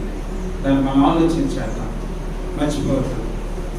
పౌలు తెలియచేస్తున్నారు తిమోతికి, దైవభక్తి ఇప్పటి జీవ విషయంలోను రాబో జీవ విషయంలోను ప్రయోజనకరమై ఉన్నది. దైవభక్తి చేసామా, ప్రయోజనాన్ని ఇస్తుంది, సంతోషాన్ని ఇస్తుంది, కష్టాల్లో సంతోషాన్ని ఇస్తుంది, బాధల్లో సంతోషాన్ని ఇస్తుంది, ఇబ్బందుల్లో సంతోషాన్ని ఇస్తుంది. ఎందుకంటే గమ్యస్థానం మన ఎదురుగుంటూ ఉన్నది కాబట్టి, దాని కొరకు మనం వెళ్తున్నాం కాబట్టి, దాని కొరకు ఈ జీవితాన్ని ముందుకు కొనసాగిస్తున్నాం కాబట్టి, నేను పడిపోయినా లేపేటువంటి వాడు ఒకటి ఉన్నాడు అనేటువంటి ఒక ఆలోచనతో నేను ఉండి ఉన్నాను కాబట్టి. చాలా మార్గం సండే స్కూల్ కథలాగా దాన్ని మనం ఆలోచన చేస్తాం, కానీ అది మన యొక్క జీవితానికి ఎంత పెద్ద ఎదిగినా చివరి దినముల వరకు ఉపయోగపడేటువంటి ఒక సంఘటన. ఏంటంటే దావీదు, గొల్యాతు. దావీదు చిన్నవాడే, గొల్యాతు చాలా బలమైనటువంటి వాడు. కానీ ఏ విధంగా దావీదు ముందుకు కొనసాగి ఉన్నాడు? సైన్యములకు అధిపతి యొక్క యెహోవా నా పక్షమును పోరాడుతున్నాడు. ఎప్పుడు తెలుసుకుంటున్నాడు దావీదు? ఎప్పుడు తెలుసుకున్నాడు దావీదు అంటే తను దైవభక్తి చేస్తున్నాడు కాబట్టి తెలుసుకున్నాడు. ఇశ్రాయేల్లో ఉండేటువంటి అనేక మంది, లక్షల మంది, అక్కడ రాజుగా ఉన్నటువంటి సౌలు, అక్కడ సైన్యంగా ఉండేటువంటి తన అన్నదమ్ములు, అక్కడ అనేక మంది ఉండి ఉన్నారు కదా, అది వారు తెలుసుకోలేకపోయారు. కానీ దావీదు మాత్రమే తెలుసుకోవడానికి గల కారణం ఏంటంటే అతను దైవభక్తి చేస్తున్నాడు. దైవభక్తి చేస్తున్నాడు కాబట్టి నేను బలహీనైనా నన్ను బలపరిచేటువంటి వాడు ఒకడున్నాడు, ఆ బలంతో నేను అతను జయించగలనేటువంటి ఉద్దేశంతో వెళ్ళి ఉన్నాడు. దైవభక్తి సర్వసాధారణమైనటువంటి కాదు. ప్రార్థన చేస్తున్నావా? నీ ఉద్దేశాన్ని నీకు తెలియచేస్తుంది. మానవుడిగా నీ ఉద్దేశాన్ని తెలియచేస్తుంది. ప్రార్థన చేస్తున్నావా? ఆ కుటుంబంలో ఉండేటువంటి నేను ఏదైతే పరిష్కరించుకోలేకపోయి ఉన్నానో ఆ పరిష్కరించుకోలేకపోయి ఉన్నటువంటి ఆ సమస్యను కూడా పరిష్కార సంబంధమైనటువంటి మార్గాన్ని తెలియచేస్తుంది. ప్రార్థన చేస్తున్నావా? ఇప్పుడు వరకు దేన్నైతే వెతుకుచున్నావో ఆ వెతుకుచున్నటువంటిది ఎలా వెళ్ళాలో ఆ యొక్క విధానాన్ని నాకు తెలియచేస్తుంది. లేదు, దైవభక్తి కనబడట్లేదు. ఆలోచన చేసుకుంటున్నప్పుడు సమయాన్ని ఎంత కేటాయిస్తున్నాం? భార్య ఉన్నారు, భర్త ఉన్నారు, పిల్లలు ఉన్నారు, ఇంటి దగ్గర ఉన్నారు, పనిపాట్లు లేవు. పనిపాట్లు లేనప్పుడు ఏం చేస్తున్నారు? కొద్ది సమయమైన కుటుంబంతో పాటు కూర్చొని చాలా మార్లు ఆలోచన చేసుకుంటే ముందుకెళ్ళి ఇప్పటికీ కూడా ఒకవేళ భర్త వచ్చే టైంకి ఆ పిల్లలు స్కూల్ నుంచి రాకపోయి ఉండవచ్చు, భర్త బాగా పని చేసి వచ్చి ఉంటాడు కాబట్టి అలసిపోయి ఉండవచ్చు, స్నానం చేసినట్టు పడుకుని ఉండవచ్చు. కానీ ఇప్పుడు భర్త ఇంటి దగ్గర ఉంటున్నాడు, భార్య ఇంటి దగ్గర ఉంటున్నాడు, పిల్లలు కూడా ఇంటి దగ్గర ఉంటున్నారు, అందరూ ఇంటి దగ్గర ఉంటున్నారు. గతించినటువంటి 40 దినములు పైబడి ఉన్నటువంటి ఈ యొక్క సమయాన్ని దైవభక్తులు నీ కుటుంబంతో సహా ఎంతసేపు గడిపి ఉన్నావు. అలాగూ గడపలేనప్పుడు ప్రయోజనం లేదు. క్రైస్తవ జీవితము ప్రయోజనకరంగా ఉంటుంది. క్రైస్తవ జీవితం ఎందుకు అనుభవిస్తున్నానో ఆ ఉద్దేశాన్ని కూడా నేను తెలుసుకోలేను. దైవభక్తి ప్రయోజనకరం, దైవభక్తి సంతృప్తినిస్తుంది. ఆ సంతృప్తి ప్రయోజనకరంగా ఉంటుంది. ఆ సంతృప్తి ఎలా ఉంటుందంటే ఉద్దేశాన్ని తెలియచేస్తుంది. నేను కడుపు నిండడం నాకు తెలుసు, ఆకలిగా నిండటం నాకు తెలుసు, ఉన్నతమైనటువంటి స్థితిలో ఉండటం నాకు తెలుసు, దేని స్థితిలో ఉండటం తెలుసు. కానీ వీటన్నిటిలో కూడా నేను సంతృప్తి కలిగి ఉండనిచ్చుకుంటున్నాను. ఎందుకంటే నన్ను బలపరచువాని అంటే నేను సమస్తమును చేయగలను. ఫిలిప్పీలకు రాసినటువంటి పత్రిక 4:13 అపోస్తలుడైనటువంటి పౌలు తెలియజేస్తాడు.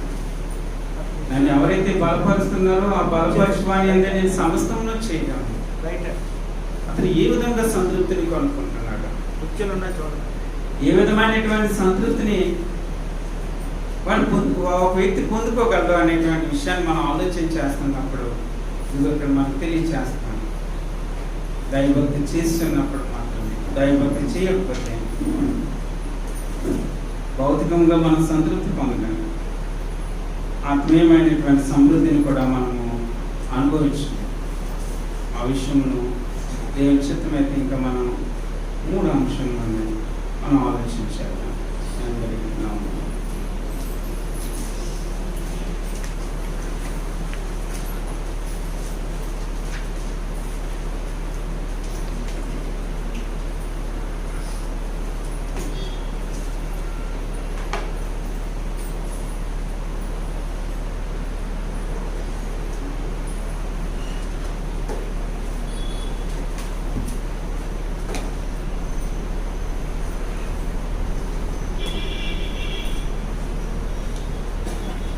గొప్ప పాఠం.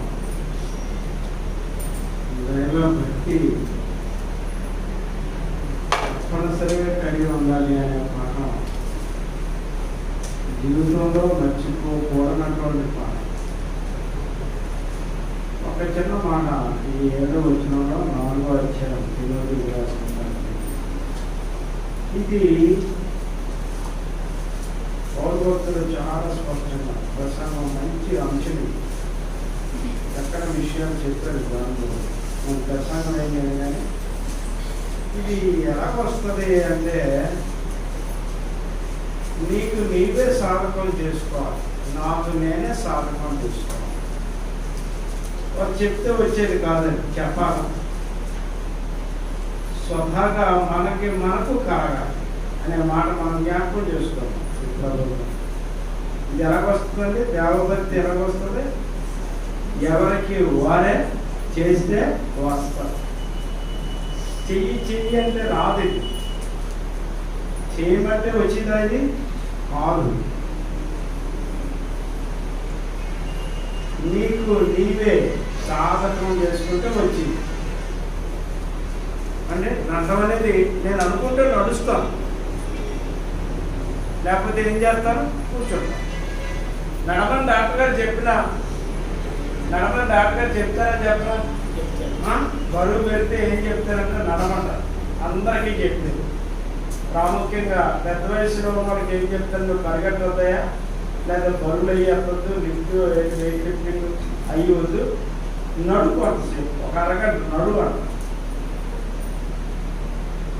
ఎవరిని కూడా అంటారంటే ఇరిగిపోయి కొంచెం అతికిన తర్వాత కూడా ఏం చేయమన్నారంటే ఎక్సర్సైజ్ చెయ్యి, ఆ వాపు పోతుంది, ఆ బాధ పోతుంది, నడు అంటారు. అది మనం చేయాలి. డాక్టర్ గారు కానీ మన ఇంటికి వచ్చి చేయకుండా నడిపిస్తారా? మనం చేయాలి. ఇది మనం చేయాలి. ఏమన్నా నేర్చుకుంటారు? ఏమని చెప్తుంది భక్తులు 10 మందికి, నీకు నువ్వు చేయి, అప్పుడు నువ్వు బోధించు. భక్తి చేస్తే ఎవరు బోధించక్కర్లేదు, ఆ భక్తే బోధిస్తాం. ఏం చెప్పాను అనమాట, దేవభక్తి మనం చేస్తే ఆ భక్తి నీ భర్తకు బోధిస్తాం, మీ పిల్లలకు బోధిస్తాం. నువ్వు చేసే ఈ భక్తి ఊరికే ఉండదు. ఈ మాట మనం జ్ఞాపకం చేసుకుంటాం. నాకు నేనే సాధకం చేయాలి. ఏది సాధకం చేయాలంటే ఈ వంట ఎలా నేర్చుకున్నాం, టీవీలో మా పిల్లలు ఏది పెట్టమంటారు ఆ వంటలు పెట్టమంటారు. ఈ టీవీ అభిరుచి పెడతాది అంట. ఎందుకమ్మా నోరుతుంది కానీ ఆ వంటలు మనం చేయలేము అంటా ఉంటే అని నవ్వుతూ ఉంటాం. ఎంత బాగుందంటే మనం చేసుకునేవా అన్నీ చేసి పనులు కాదు, వాళ్ళు చేసుకుంటారు. ఆడవారికి అదే పని. ఆడవారికి ఏంటంటే కొత్త వంటలు తయారు చేయడం, ఆ వంటలో అందులో చెప్పడం, దానికి ఏదో బహుమతి పొందడం, ఇదే పని. ఏదో కొత్త వంట అయ్యే వస్తువు, దేవుడు సృష్టిలో లేని ఏ వస్తువు వాడే అవకాశం లేదు. ఆయన 5 దినాలు ముగించిన తర్వాత 6వ దినం చాలా చక్కగా మాట అధికారులో నేను మాట ఎప్పుడు కూడా చదివాను అన్నమాట. ఎంతో చక్కగా ఆయన చెప్తారంటే, మీరు ఇంటికి వెళ్ళిన తర్వాత అన్నీ మన కొరకే దేవుడు చేశారు, మన కొరకే వేటి వాటి జాతుల ప్రకారం ఏమి తిరిగినా ఇవన్నీ కూడా మానవులమైనటువంటి మనము ఏదేటట్టుగా దేవుడు ఇచ్చారు. ఆయన వచ్చకపోతే ప్రతిదీ తిరగడం. నువ్వంటే భయం లేని దేవుని చెప్పండి. ఏమండి, చిన్నవాడితో సహా పెద్దవాడి వరకు కూడా నీకు భయపడితేనే వాటిని నువ్వు ఏం చేస్తావు, సాధు చేయగలుగుతావు. దేవభక్తి ఇంకా చాలా అంశము ఉన్నది కనుక దానికి ముందు చెప్తారు. ఎవరికి వారం సాధకం చేసుకోవాలి, దేవభక్తి ఎవరికి వారమే సాధకం చేసుకోవాలి. దీనిలో కొన్నిసార్లు కొన్ని కార్యక్రమాలు చూస్తున్నాం. అప్పుడప్పుడు ఒక వ్యక్తి గురించినటువంటి చరిత్ర ఒక స్వామీజీ గారు చెప్తున్నారు. చిన్న పొరపాటు మీకు తెలుసా? దానికి ఒక పేరు పెట్టారు, పేరు సృష్టించారు. చిన్నతనం నుంచి ప్రభు ఎవరిని చూశారంటే తండ్రినే చూశారు. మనుషుల్లో లోకంలో ఎవరిని చూశారు? ప్రభు తండ్రినే. తండ్రి ప్రేమను చూశారు, ఆ ప్రేమను మనకి చూపించాడు, లోకంలో ఉన్న మనుషులకు చూపించాడు. ఆయన చిన్నతనం నుండి లేఖనాల్లో మహా అనుభవం గలవానిగా మాట్లాడటం మనం చూస్తాం. ఆ కుర్రవాడి గురించి ఆ స్వామీజీ చెప్తే ఏమన్నాడంటే, ఏది వచ్చినా ఏది కనపడినా ఏ వస్తువులోనైనా అతనికి దేవుడే కనపడుతున్నాడు. ఏ వస్తువులోనైనా ఎవరిని చూస్తున్నాడా? దేవుడిని చూస్తున్నాడు. దాన్ని ఏమంటే చేయని అందులో కూడా దేవుడినే చూస్తూ ఉంటే అతనికి ఏమి హానికరం లేదని ఒక స్టోరీ చెప్పు. స్టోరీ ఎంత బలమైనది అయితే రియల్గా జరిగింది. యేసుక్రీస్తు ప్రభు విషయంలో జరిగింది. నేను చెప్తూ ఉంటే ఇది వెంటనే కథలా ఉంది, వినే వరకు కూడా బాగా ఉంటుంది.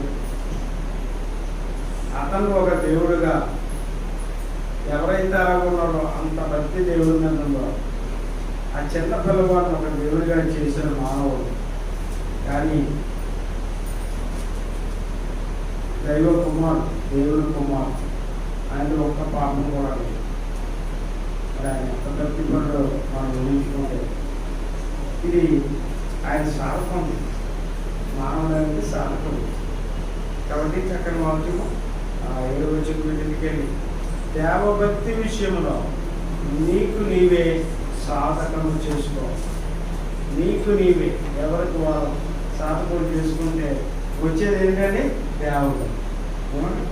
మనుషుల మీద భక్తి మరి మనకి ఉండొచ్చు, కానీ శ్రేష్టమైనది ఏమంటే లాభసాధనమైనది.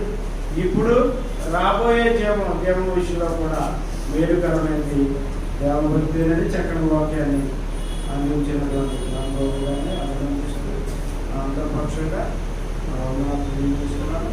ప్రభురాత్రి భోజన కార్యక్రమాలను మనం పెడుతున్నాం కాబట్టి అందరం మెలకువగా మరి దేవభక్తితో వినయ విద్యార్థులతో ప్రభు మరణాన్ని జ్ఞాపకం చేసుకున్న వరంగా ఈ ఆయన శరీరానికి సాదృశ్యమైనటువంటి రొట్టె, ఆయన రక్తానికి సాదృశ్యమైనటువంటి ద్రాక్షరసాన్ని మనం తీసుకోవడానికి ఆయనలో ఒకరి యేసు ఆయన అప్పగింపుకున్న రాత్రి ఒక రొట్టెను పెట్టుకొని కృతజ్ఞతాస్తుతులు చెల్లించి దాన్ని విడిచి, ఇది మీ కొరకైన నా శరీరము, నన్ను జ్ఞాపకము చేసుకున్నకై దీనిని చేయడని ప్రభువులు సెలవిచ్చిన రీతిని అపోస్తులైనటువంటి పౌలు గారు సంఘానికి ఈ పనిని అప్పగించినారు.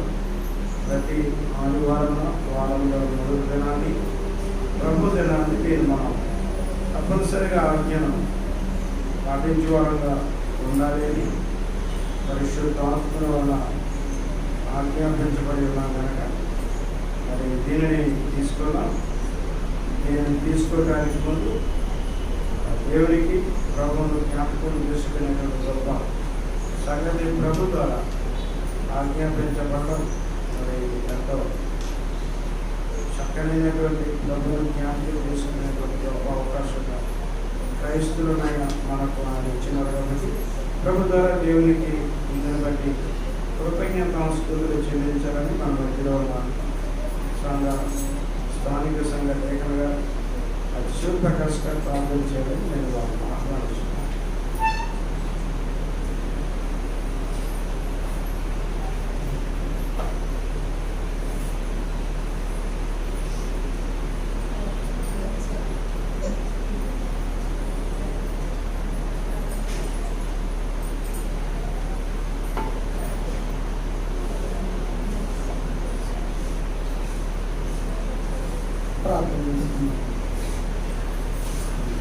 మహాపరిశుద్ధులు మా ఘనమైన బట్టి కేవలం సమయంలో మమ్మల్ని జ్ఞాపకం చేసుకుని ఇచ్చినటువంటి ఈ ప్రభు దినాన్ని, పరిశుద్ధ దినాన్ని నా తండ్రి తెలియలేనటువంటి మాకు మా పాత్మలైనటువంటి మాకు యేసుక్రీస్తునందు బాప్తిస్మమైనటువంటి మిమ్మల్ని తండ్రి కలిసి కూడుకొని మిమ్మల్ని స్తుతించి ఆరాధించి మహిమపరిచి ఘనపరిచినందుకు స్తోత్రాలు చెల్లిస్తున్నాం. మా దినాలు, మా జీవితంలో అనేకమైనటువంటి సంతోషకరమైనటువంటి దినాలు జరిగినప్పుడు ఊహించలేకపోతున్నాం, అంచనా వేయలేకపోతున్నాం. తండ్రి ద్రోహం కూడా వేసినప్పుడు ద్రోహమే కదా నిర్లక్ష్యం చేశానేమో, అంత సంతోషకరమైనటువంటి దినాన్ని గుర్తుపెట్టుకున్నాం. అలాగే ప్రభు దినాన్ని ఆదివారం నాడు మేము కథలకాలని లేచి మీ సన్నిధానం మీకు కనిపించి ఆనందంలో ఉన్నప్పుడు అది ఆనందమని మేము ఊహించలేదేమోనైనా నేటి దినాన్న పరిస్థితులను బట్టి, దేశంలో జరుగుతున్నటువంటి విపత్తులను బట్టి మేము ఏం పోగొట్టుకున్నామో, ఏమి సంపాదించుకున్నామో ఆలోచన చేసుకుంటే మహాభయంకరమైనటువంటి దినాల్లో మేము ఆయనను మాకు మీరు జ్ఞానం ఇచ్చి తెలియచి మీరు ఇచ్చినటువంటి మహోన్నతమైనటువంటి వర్ణాన్ని స్తుతులు, స్తోత్రాలు, కృతజ్ఞతలు తెలియజేస్తున్నాం. ఏ పాపం చేయనటువంటి తీసుకుని వాటిని లోపల తీసుకొని వచ్చి మేము చేసినటువంటి పాపాలు లేకుండా కలవసలు నలగొన్న శరీరంలో సాదృశ్యమైనటువంటి వ్యక్తిని మేము తీసుకొచ్చుకోవడం ఇది రొట్టెని మేము వివేచించాలి. యేసుక్రీస్తు ప్రభు మాకు అర్పించినటువంటి గొప్ప ఆజ్ఞని మేము జీవించినంత వరకు లేదా యేసుక్రీస్తు ప్రభు రాని వరకు నమ్మకంగా ధైర్యంగా అనుకోవడం ఈ కార్యం చేసేవారిలో ఉండడం ఇది ప్రభుత్వం ఆయనపరచ బలపరచు ఈ ప్రాంతం యేసుక్రీస్తు ప్రభు గురించి ప్రార్థిస్తున్నాం తండ్రి.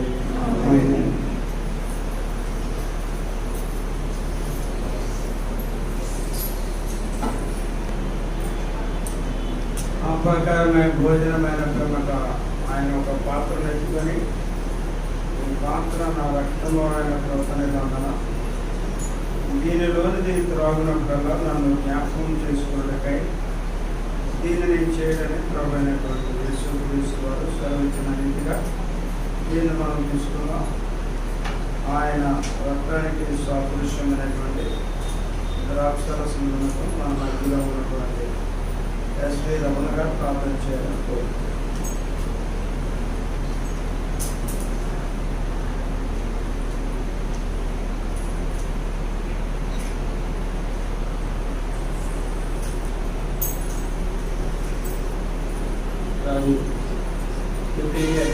ఫలితము ప్రేమ కలిగిన ఈ యొక్క మహోన్నతనామంలో లెక్కలించుకుంటూ వందనాలు ప్రపంచ చెల్లించుకుంటున్నాం. తండ్రి లోకంలో మేము చేసే పాపము మీ యొక్క ప్రియ కుమారుని లోకంలో పంపించు. మేము చేసే పాప నిమిత్తము ఆ యొక్క కలవర శివలో తండ్రి ముళ్ళ కిరీటం పెట్టడం ద్వారా, చేతులలో కాళ్ళలో శీలలు కొట్టడం ద్వారా, ప్రక్కలో బలంతో పొట్టడం ద్వారా తన రక్తమంతా కార్చబడినది. తండ్రి యొక్క ప్రియకుమారుడు రక్తానికి సాదృశ్యమైన ఈ ద్రాక్షారసం తీసుకొని చుండగా, ఈ ద్రాక్షారసం కాదు కానీ క్రీస్తు యొక్క రక్తమని గుర్తిరిగి వేచిన జ్ఞానం కలిగి మా యొక్క మరణ పర్యంతం వరకు మీ యొక్క కుమారుడు రాకడ వరకు ఇంట్లో నమ్మకం ఉండే భాగ్యం అందరికీ దయచేయమని మా ప్రియుడిలో రక్షకుడైన యేసుక్రీస్తు పేరట ఈ ప్రార్థన అడిగి వేడుకుంటున్నాం తండ్రి. ఆమేన్.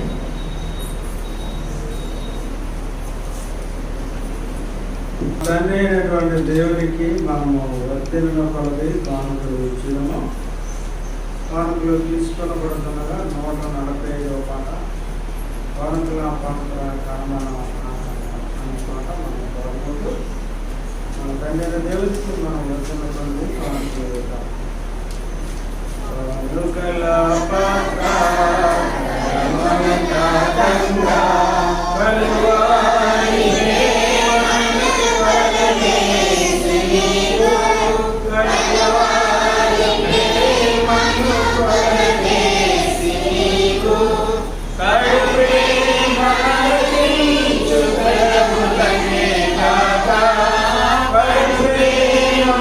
Amen.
కలిసి మీరు దేవుని కుటుంబంగా దేవుణ్ణి ఆరాధించడానికి బట్టి నా హృదయం మరి చాలా ఆనందంతో నిండుతుంది.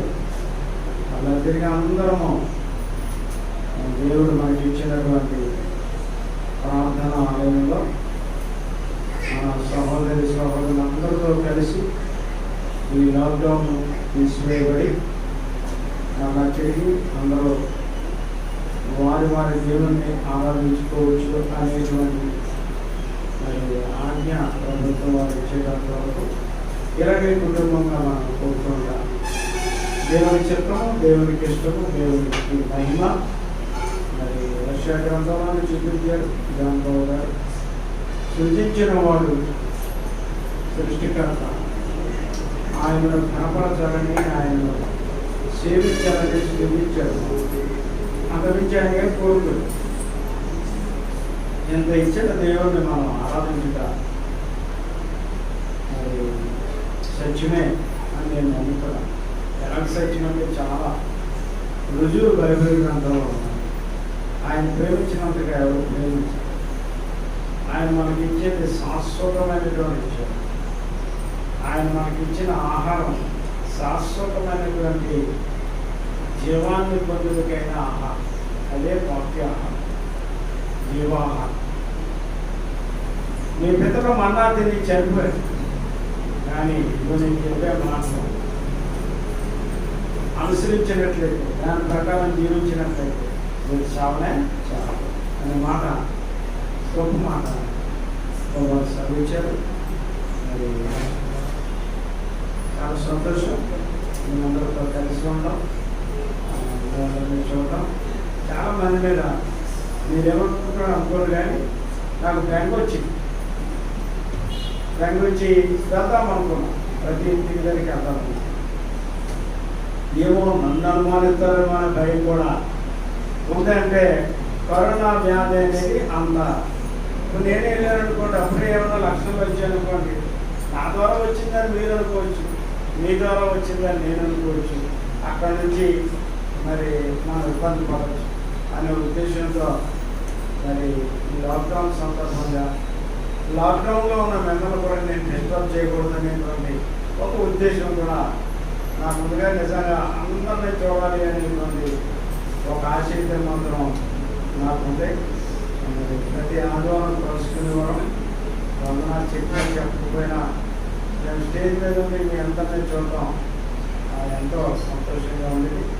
చాలామంది మన సహోదరులు ఆ చోట్ల మరి ప్రభు బలలో పాల్గొంటున్నారు, ప్రార్థన చేస్తున్నారని ప్రార్థన తప్పగా చేయబడుతుంది. అలాగైనా దేవుడిని ఆరాధించే గొప్ప పొందుతున్నారని నేను విశ్వసిస్తున్నాను, నమ్ముతున్నాను. దేవుడి ఇచ్చిన కృపాన్ని బట్టి మరి నేను దేవుడికి స్థితిలో చెల్లిస్తున్నాను. గత వారం కూడా నేను విన్నాను, లేకపోయినా రంజవరం వెళ్ళవలసి వచ్చి మరి విన్నాను. అక్కడ ఆరాధనలో కుటుంబ ఆరాధనలో పాల్గొని సంతోషించాం.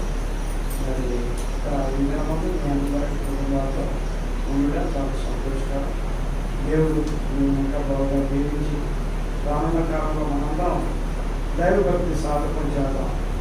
లోకంలో మరి ఆయన విశ్వాసాలు కలిగి ఉన్న అవి సరైన రీతిలో సరైన దేవుని యందు ఉన్నవి మామూలు ఎదిగిన మనం సరైన విశ్వాసంలో దేవభక్తిని మనం ఎవరికి వాళ్ళు సాధకం చేసుకుంటూ ముందుకు సాగిపోతే దేవుడే మన సహాయం, దేవుడే మనం నమ్మదగిన వాడు, దేవుడు ఎల్లప్పుడూ మనతో ఉండేవాడు. ఇమాని అంటే దేవుడు మనకు తోడని, ఆయన ఎప్పుడు తోడుగా ఉంటాడు. ఏమండి, మన వాళ్ళు మనం పోగొట్టుకుంటాం, చాలా గొప్పపడతాం. కానీ దేవుని పోగొట్టుకుంటే ఎందుకు గొప్పపడమో మనం ఆలోచించుతాం. దేవునితో సహవాసం పోగొట్టుకుంటే అది అన్నిటికంటే దుఃఖకరమే, చాలా దుఃఖకరం. ఆ సహోదరులతో నేను సహవాసం పోగొట్టుకుంటే అంతకన్నా దుఃఖకరమే దేవుడు దేవుడు. వారానికి ఒక దినం, మొదటి దినం దేవుడికి ఇస్తే ఆ దినమంతా ఎంతో సంతోషంగా ఉంటుంది. ఆ దినమంతా సంతోషంగా, ఆ దినమంతా కాదు, ఆ వారం అంతా ఆ నెలంతా ఒక ఆదివారం నెలలో పోగొట్టుకోవడం అంటే ఎంత దుఃఖం, ఎంత విచారం. వారిని పరిస్థితులు చూడలేదు అనేది మరి దేవుడు మళ్ళా అటు దాటి ఇవ్వాలని మనందరం ప్రార్థన చేస్తున్నాం. మీరందరూ ప్రార్థన చేస్తున్నారని నేను పూర్తిగా నమ్ముతున్నాను. ప్రార్థన అనేది మారట్లేదని కూడా నేను నమ్ముతున్నాను. మరి ఇలాగ కలుసుకొని దేవుని ఆరాధించి సంతోషకరంగా నేను భావిస్తూ ఇప్పటికే నా వందనాలు తెలియజేస్తూ ముగింపు ప్రార్థన చేస్తున్నాను. ఏమైనా ప్రకటనలు ఉన్నాయో మరి నాకు తెలియజేయాలి. పక్షంలో ప్రార్థన చేసుకుని ముగించుకోవాలా. నేను ఒక ప్రకటన మీరు ఎవరైనా కొంత సహాయము ఈ లాక్డౌన్ సందర్భంగా మరి జరిగింది. అది పొందుకొని వారు ఎవరన్నా ఉంటే మీ పేరు తప్పనిసరిగా ఇవ్వండి. అందరూ పొందుకునేలా చూడండి. మేము ఎవరన్నా మర్చిపోతే మరి ఎవరిని మర్చిపోలేదు అనుకున్నాం, చాలామంది మర్చిపోయి ఉంటాం. కుటుంబాల రీతిగా మరి కొంత సహాయం చేయాలని ఉద్దేశం జరిగింది. అలాంటి ఇబ్బంది ఏమైనా ఉంటే నాతో మాట్లాడి చాలామంది భయపడతా ఉంటారు. ధైర్యం లేదు, నేను ఏం చేయను, నేను చాలా సాధువుగా మాట్లాడతాను. కొంతమంది కోపడవలసి వస్తే కోపడతాను, కానీ ఆ కోపం కూడా మీ యొక్క భక్తి కొరకు మేము విశ్వాసం కొరకే తప్ప మిమ్మల్ని దూరం చేసుకోవడానికి కాదు అని మాత్రం మీరందరూ నమ్మాలని నేను కోరుతూ, ఎవరైనా కొద్దిపాటి సహాయం ఈ లాక్డౌన్ సందర్భంగా చాలా నిత్యావసర వస్తువులు కూడా దొరకకుండా లేదు. కాబట్టి సంఘంలో ఉంది, సంఘం ద్వారా పొందవలసిన లేదు ఏదైనా మీ బాగా తప్పుగా ఈ ఆహారమైనంతరం మిమ్మల్ని కలుసుకొని మీ పేరు నేను తప్పుగా రాసుకొని అందరికీ అందాలనే నా ఆలోచన. అది ఎలాంటి ఇబ్బంది లేకుండా ఎవరికీ తిరగకుండా నేను ఎవరికి ఇచ్చారో మర్చిపోయాను, ఎవరికి ఇవ్వలేదో కూడా మర్చిపోయాను. ఇవ్వలేని వారు, పొందుకోలేని వారు ఆ ఎదురండి ఏమి చేయగలమో సహాయం తప్పకుండా చేయడానికి ఎప్పుడు సిద్ధంగాను. ఈ తరుణ నాకు ఎక్కువేసిన పొందిన వారికి తప్పుగా పొందేవారుగా ఉండాలని నేను ఆశపడుతున్నాను. అందులో ఏమి డౌట్ ఏం లేదు, డౌట్ ఏం పడక్కర్లేదని నేను తెలియజేస్తే మనందరం ఆగి ఉన్నట్లయితే ప్రార్థన చేసుకొని నేర్చుకున్నాం.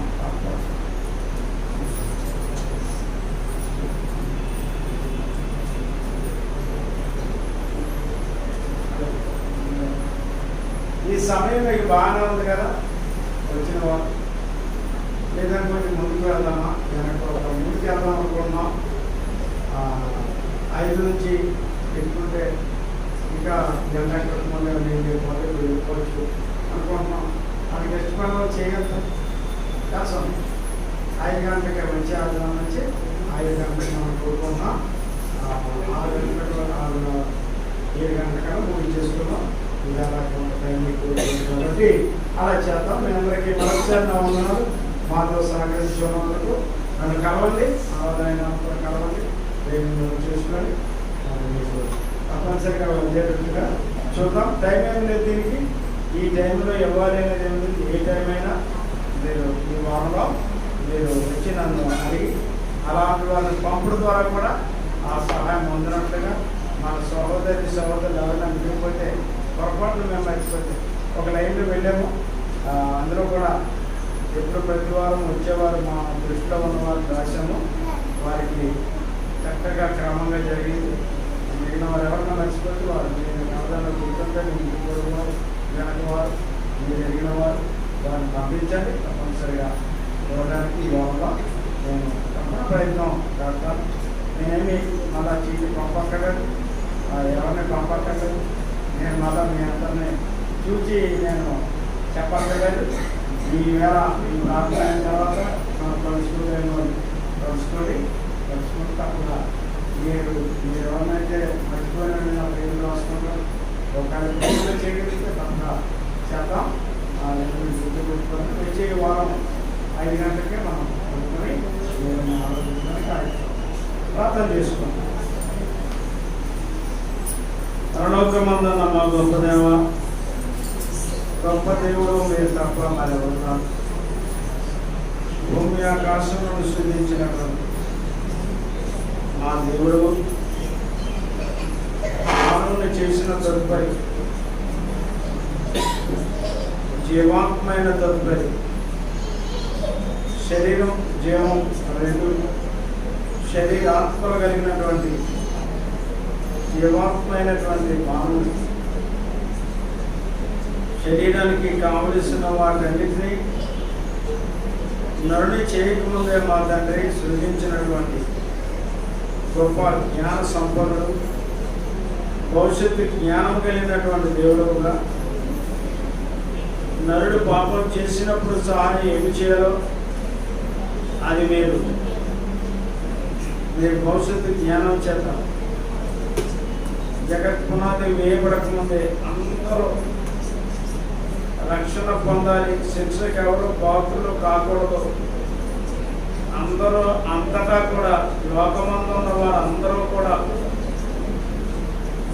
ఆదాము హవ్వల వలనైనటువంటి సంతానం అంతా భూమి మీద మీ బిడ్డగా ఉండి సర్వశక్తిమంతుడు అయిన మిమ్మల్ని మహిమపరచాలని, మీ మహిమను చాటాలని, మీ మహిమను గురించి తెలియని జనాంగములన్నిటికీ తెలియజేయాలని మీ ఏర్పాటు మేము చెప్తాం. ఆయా కాలాల్లో ఆయా రీతిగా మీరు ఏర్పరిచినటువంటి విధులను బట్టి ఆజ్ఞలను బట్టి నడిపించుకుంటూ మా తండ్రి మీరు వచ్చి ఉన్నటువంటి దేవుడు. అయినా వారి అపరాధముల చేత పాపముల చేత ఆజ్ఞను అతిక్రమించడం చేత వారి మరణానికి వారే పాత్రులు కానీ మీరు ఎవరిని శిక్షించలేదు నాయన. చక్కని ఆజ్ఞను మీరు ఇచ్చారు. మానవుని యొక్క జీవితంలో ఒకరితో ఒకరు సత్యం పలుకడం వలన, సత్యాన్ని అనుసరించి జీవించడం వలన ఒకే దేవుడు అయిన మిమ్మల్ని పూజించగా మీరు తప్ప వేరొక దేవుణ్ణి ఏర్పాటు చేసుకోకుండా ఉండుట అది లోకమంతటికి యోగ్యమైనటువంటి కార్యమే కదా ఆయన. లోకం మా చేతిలో పెట్టి మీరు తప్ప వేరొక దేవుడు ఉండకూడదు అనేటువంటి మాట చెప్పడానికి మీరు సమర్థులు. నిర్మాణపరమైనటువంటి మీకు ఆ ఆజ్ఞ అధికారం ఉంది అని మానవుడు గ్రహిస్తే మీ ఆజ్ఞను అతిక్రమించినటువంటి ఆదాము వలనైనటువంటి మరణము లోకంలో నుండి తీసివేయాలనేటువంటిదే మీ ఆలోచన. ఆ మరణాన్ని తీసివేయడానికి, ఆ మరణంలో నుండి జీవాన్ని ఇవ్వడానికి లోకమంతటి కొరకు ఒకే ఒక వ్యక్తి అయిన పరిశుద్ధుడైన మీ కుమారుడైనటువంటి యేసుక్రీస్తు ప్రభువు మరణించాలని, అది కాలము పరిపూర్ణమైనప్పుడు జరగాలని మీరు ఉద్దేశించినటువంటి నిర్ణయం మామూలు సంగతి కాదు అని మేము అర్థం చేసుకుంటే, మేము మామూలుగా జీవించే వాళ్ళం కాము అని అర్థం చేసుకోగలం. దేవభక్తి ఎంత లాభసాధనమో ఇప్పుడు జీవితంలో ఒక దేవభక్తి చేసిన వారిని ఎవరు కూడా ఏమీ అనలేరు. అనిన వారిని దేవభక్తి కలిగిన వాడు కూడా ఏమీ అనడం. ఆ దేవభక్తి కొందరు మనుషులను, ఎందరినో మనుషులను మార్చివేసే దేవభక్తిగా ఉంటుంది. అలాంటి దేవభక్తిని మేము ఎవరికి వారు సాధకం చేసుకోగలిగితే ఆయన లోకంలో అందరూ పరిశుద్ధులుగా మార్చబడతారు. లోకంలో ఉండే పాపులందరూ మారు మనసు పొందిన వారుగా ఉంటారు. మారు మనసు పొందిన అనుభవం మాలో చూడాలి. వారు దేవభక్తిని మాలో చూస్తే, మిమ్మల్ని మాలో చూస్తే, ప్రభువును మాలో చూస్తే వారు ఏమీ చూడకుండానే, వాక్యం లేకుండానే మా పవిత్రమైన ప్రవర్తనను బట్టి వారు రాబట్టబడతారు. మా తండ్రి అలాంటి ప్రవర్తన, అలాంటి దేవభక్తి మేము చేయగలిగేటట్టుగా మమ్మల్ని బలపరచమని విజ్ఞాపన చేస్తూ గురువు వచ్చిన వారందరినీ మీ కుటుంబంగా వారిని దీవించి ఆశీర్వదించి, దేవా ఈ లాక్డౌన్ త్వరగా ఈ కరోనా వ్యాధి కట్టడికి వచ్చినదై అనేకులకు వ్యాప్తి చెందకుండా మా తండ్రి అది అదుపు చేయబడి అనేకంగా తిరిగి ప్రార్థన ఆలయంలో మేము కూడిన వారంగా మిమ్మల్ని ఆరాధించే గొప్ప భాగ్యాన్ని, ఆ సంతోషకరమైన దినాలను మా తండ్రి సంవత్సరాలను వాళ్ళని దయచేయమని ప్రార్థన చేసుకుని తండ్రి ఇప్పుడు వచ్చిన వారు మీ బిడ్డగా వారిని దీవించి ఆశీర్వదించి తోడేయమని, మీ కృపచేత మమ్మల్ని బలపరిచి నడిపించి ఆశీర్వదించమని, రాబోయే ఆదివారం 5 గంటలకు కూడుకునేటట్టుగా మా తండ్రి మాకు వెలుగువ.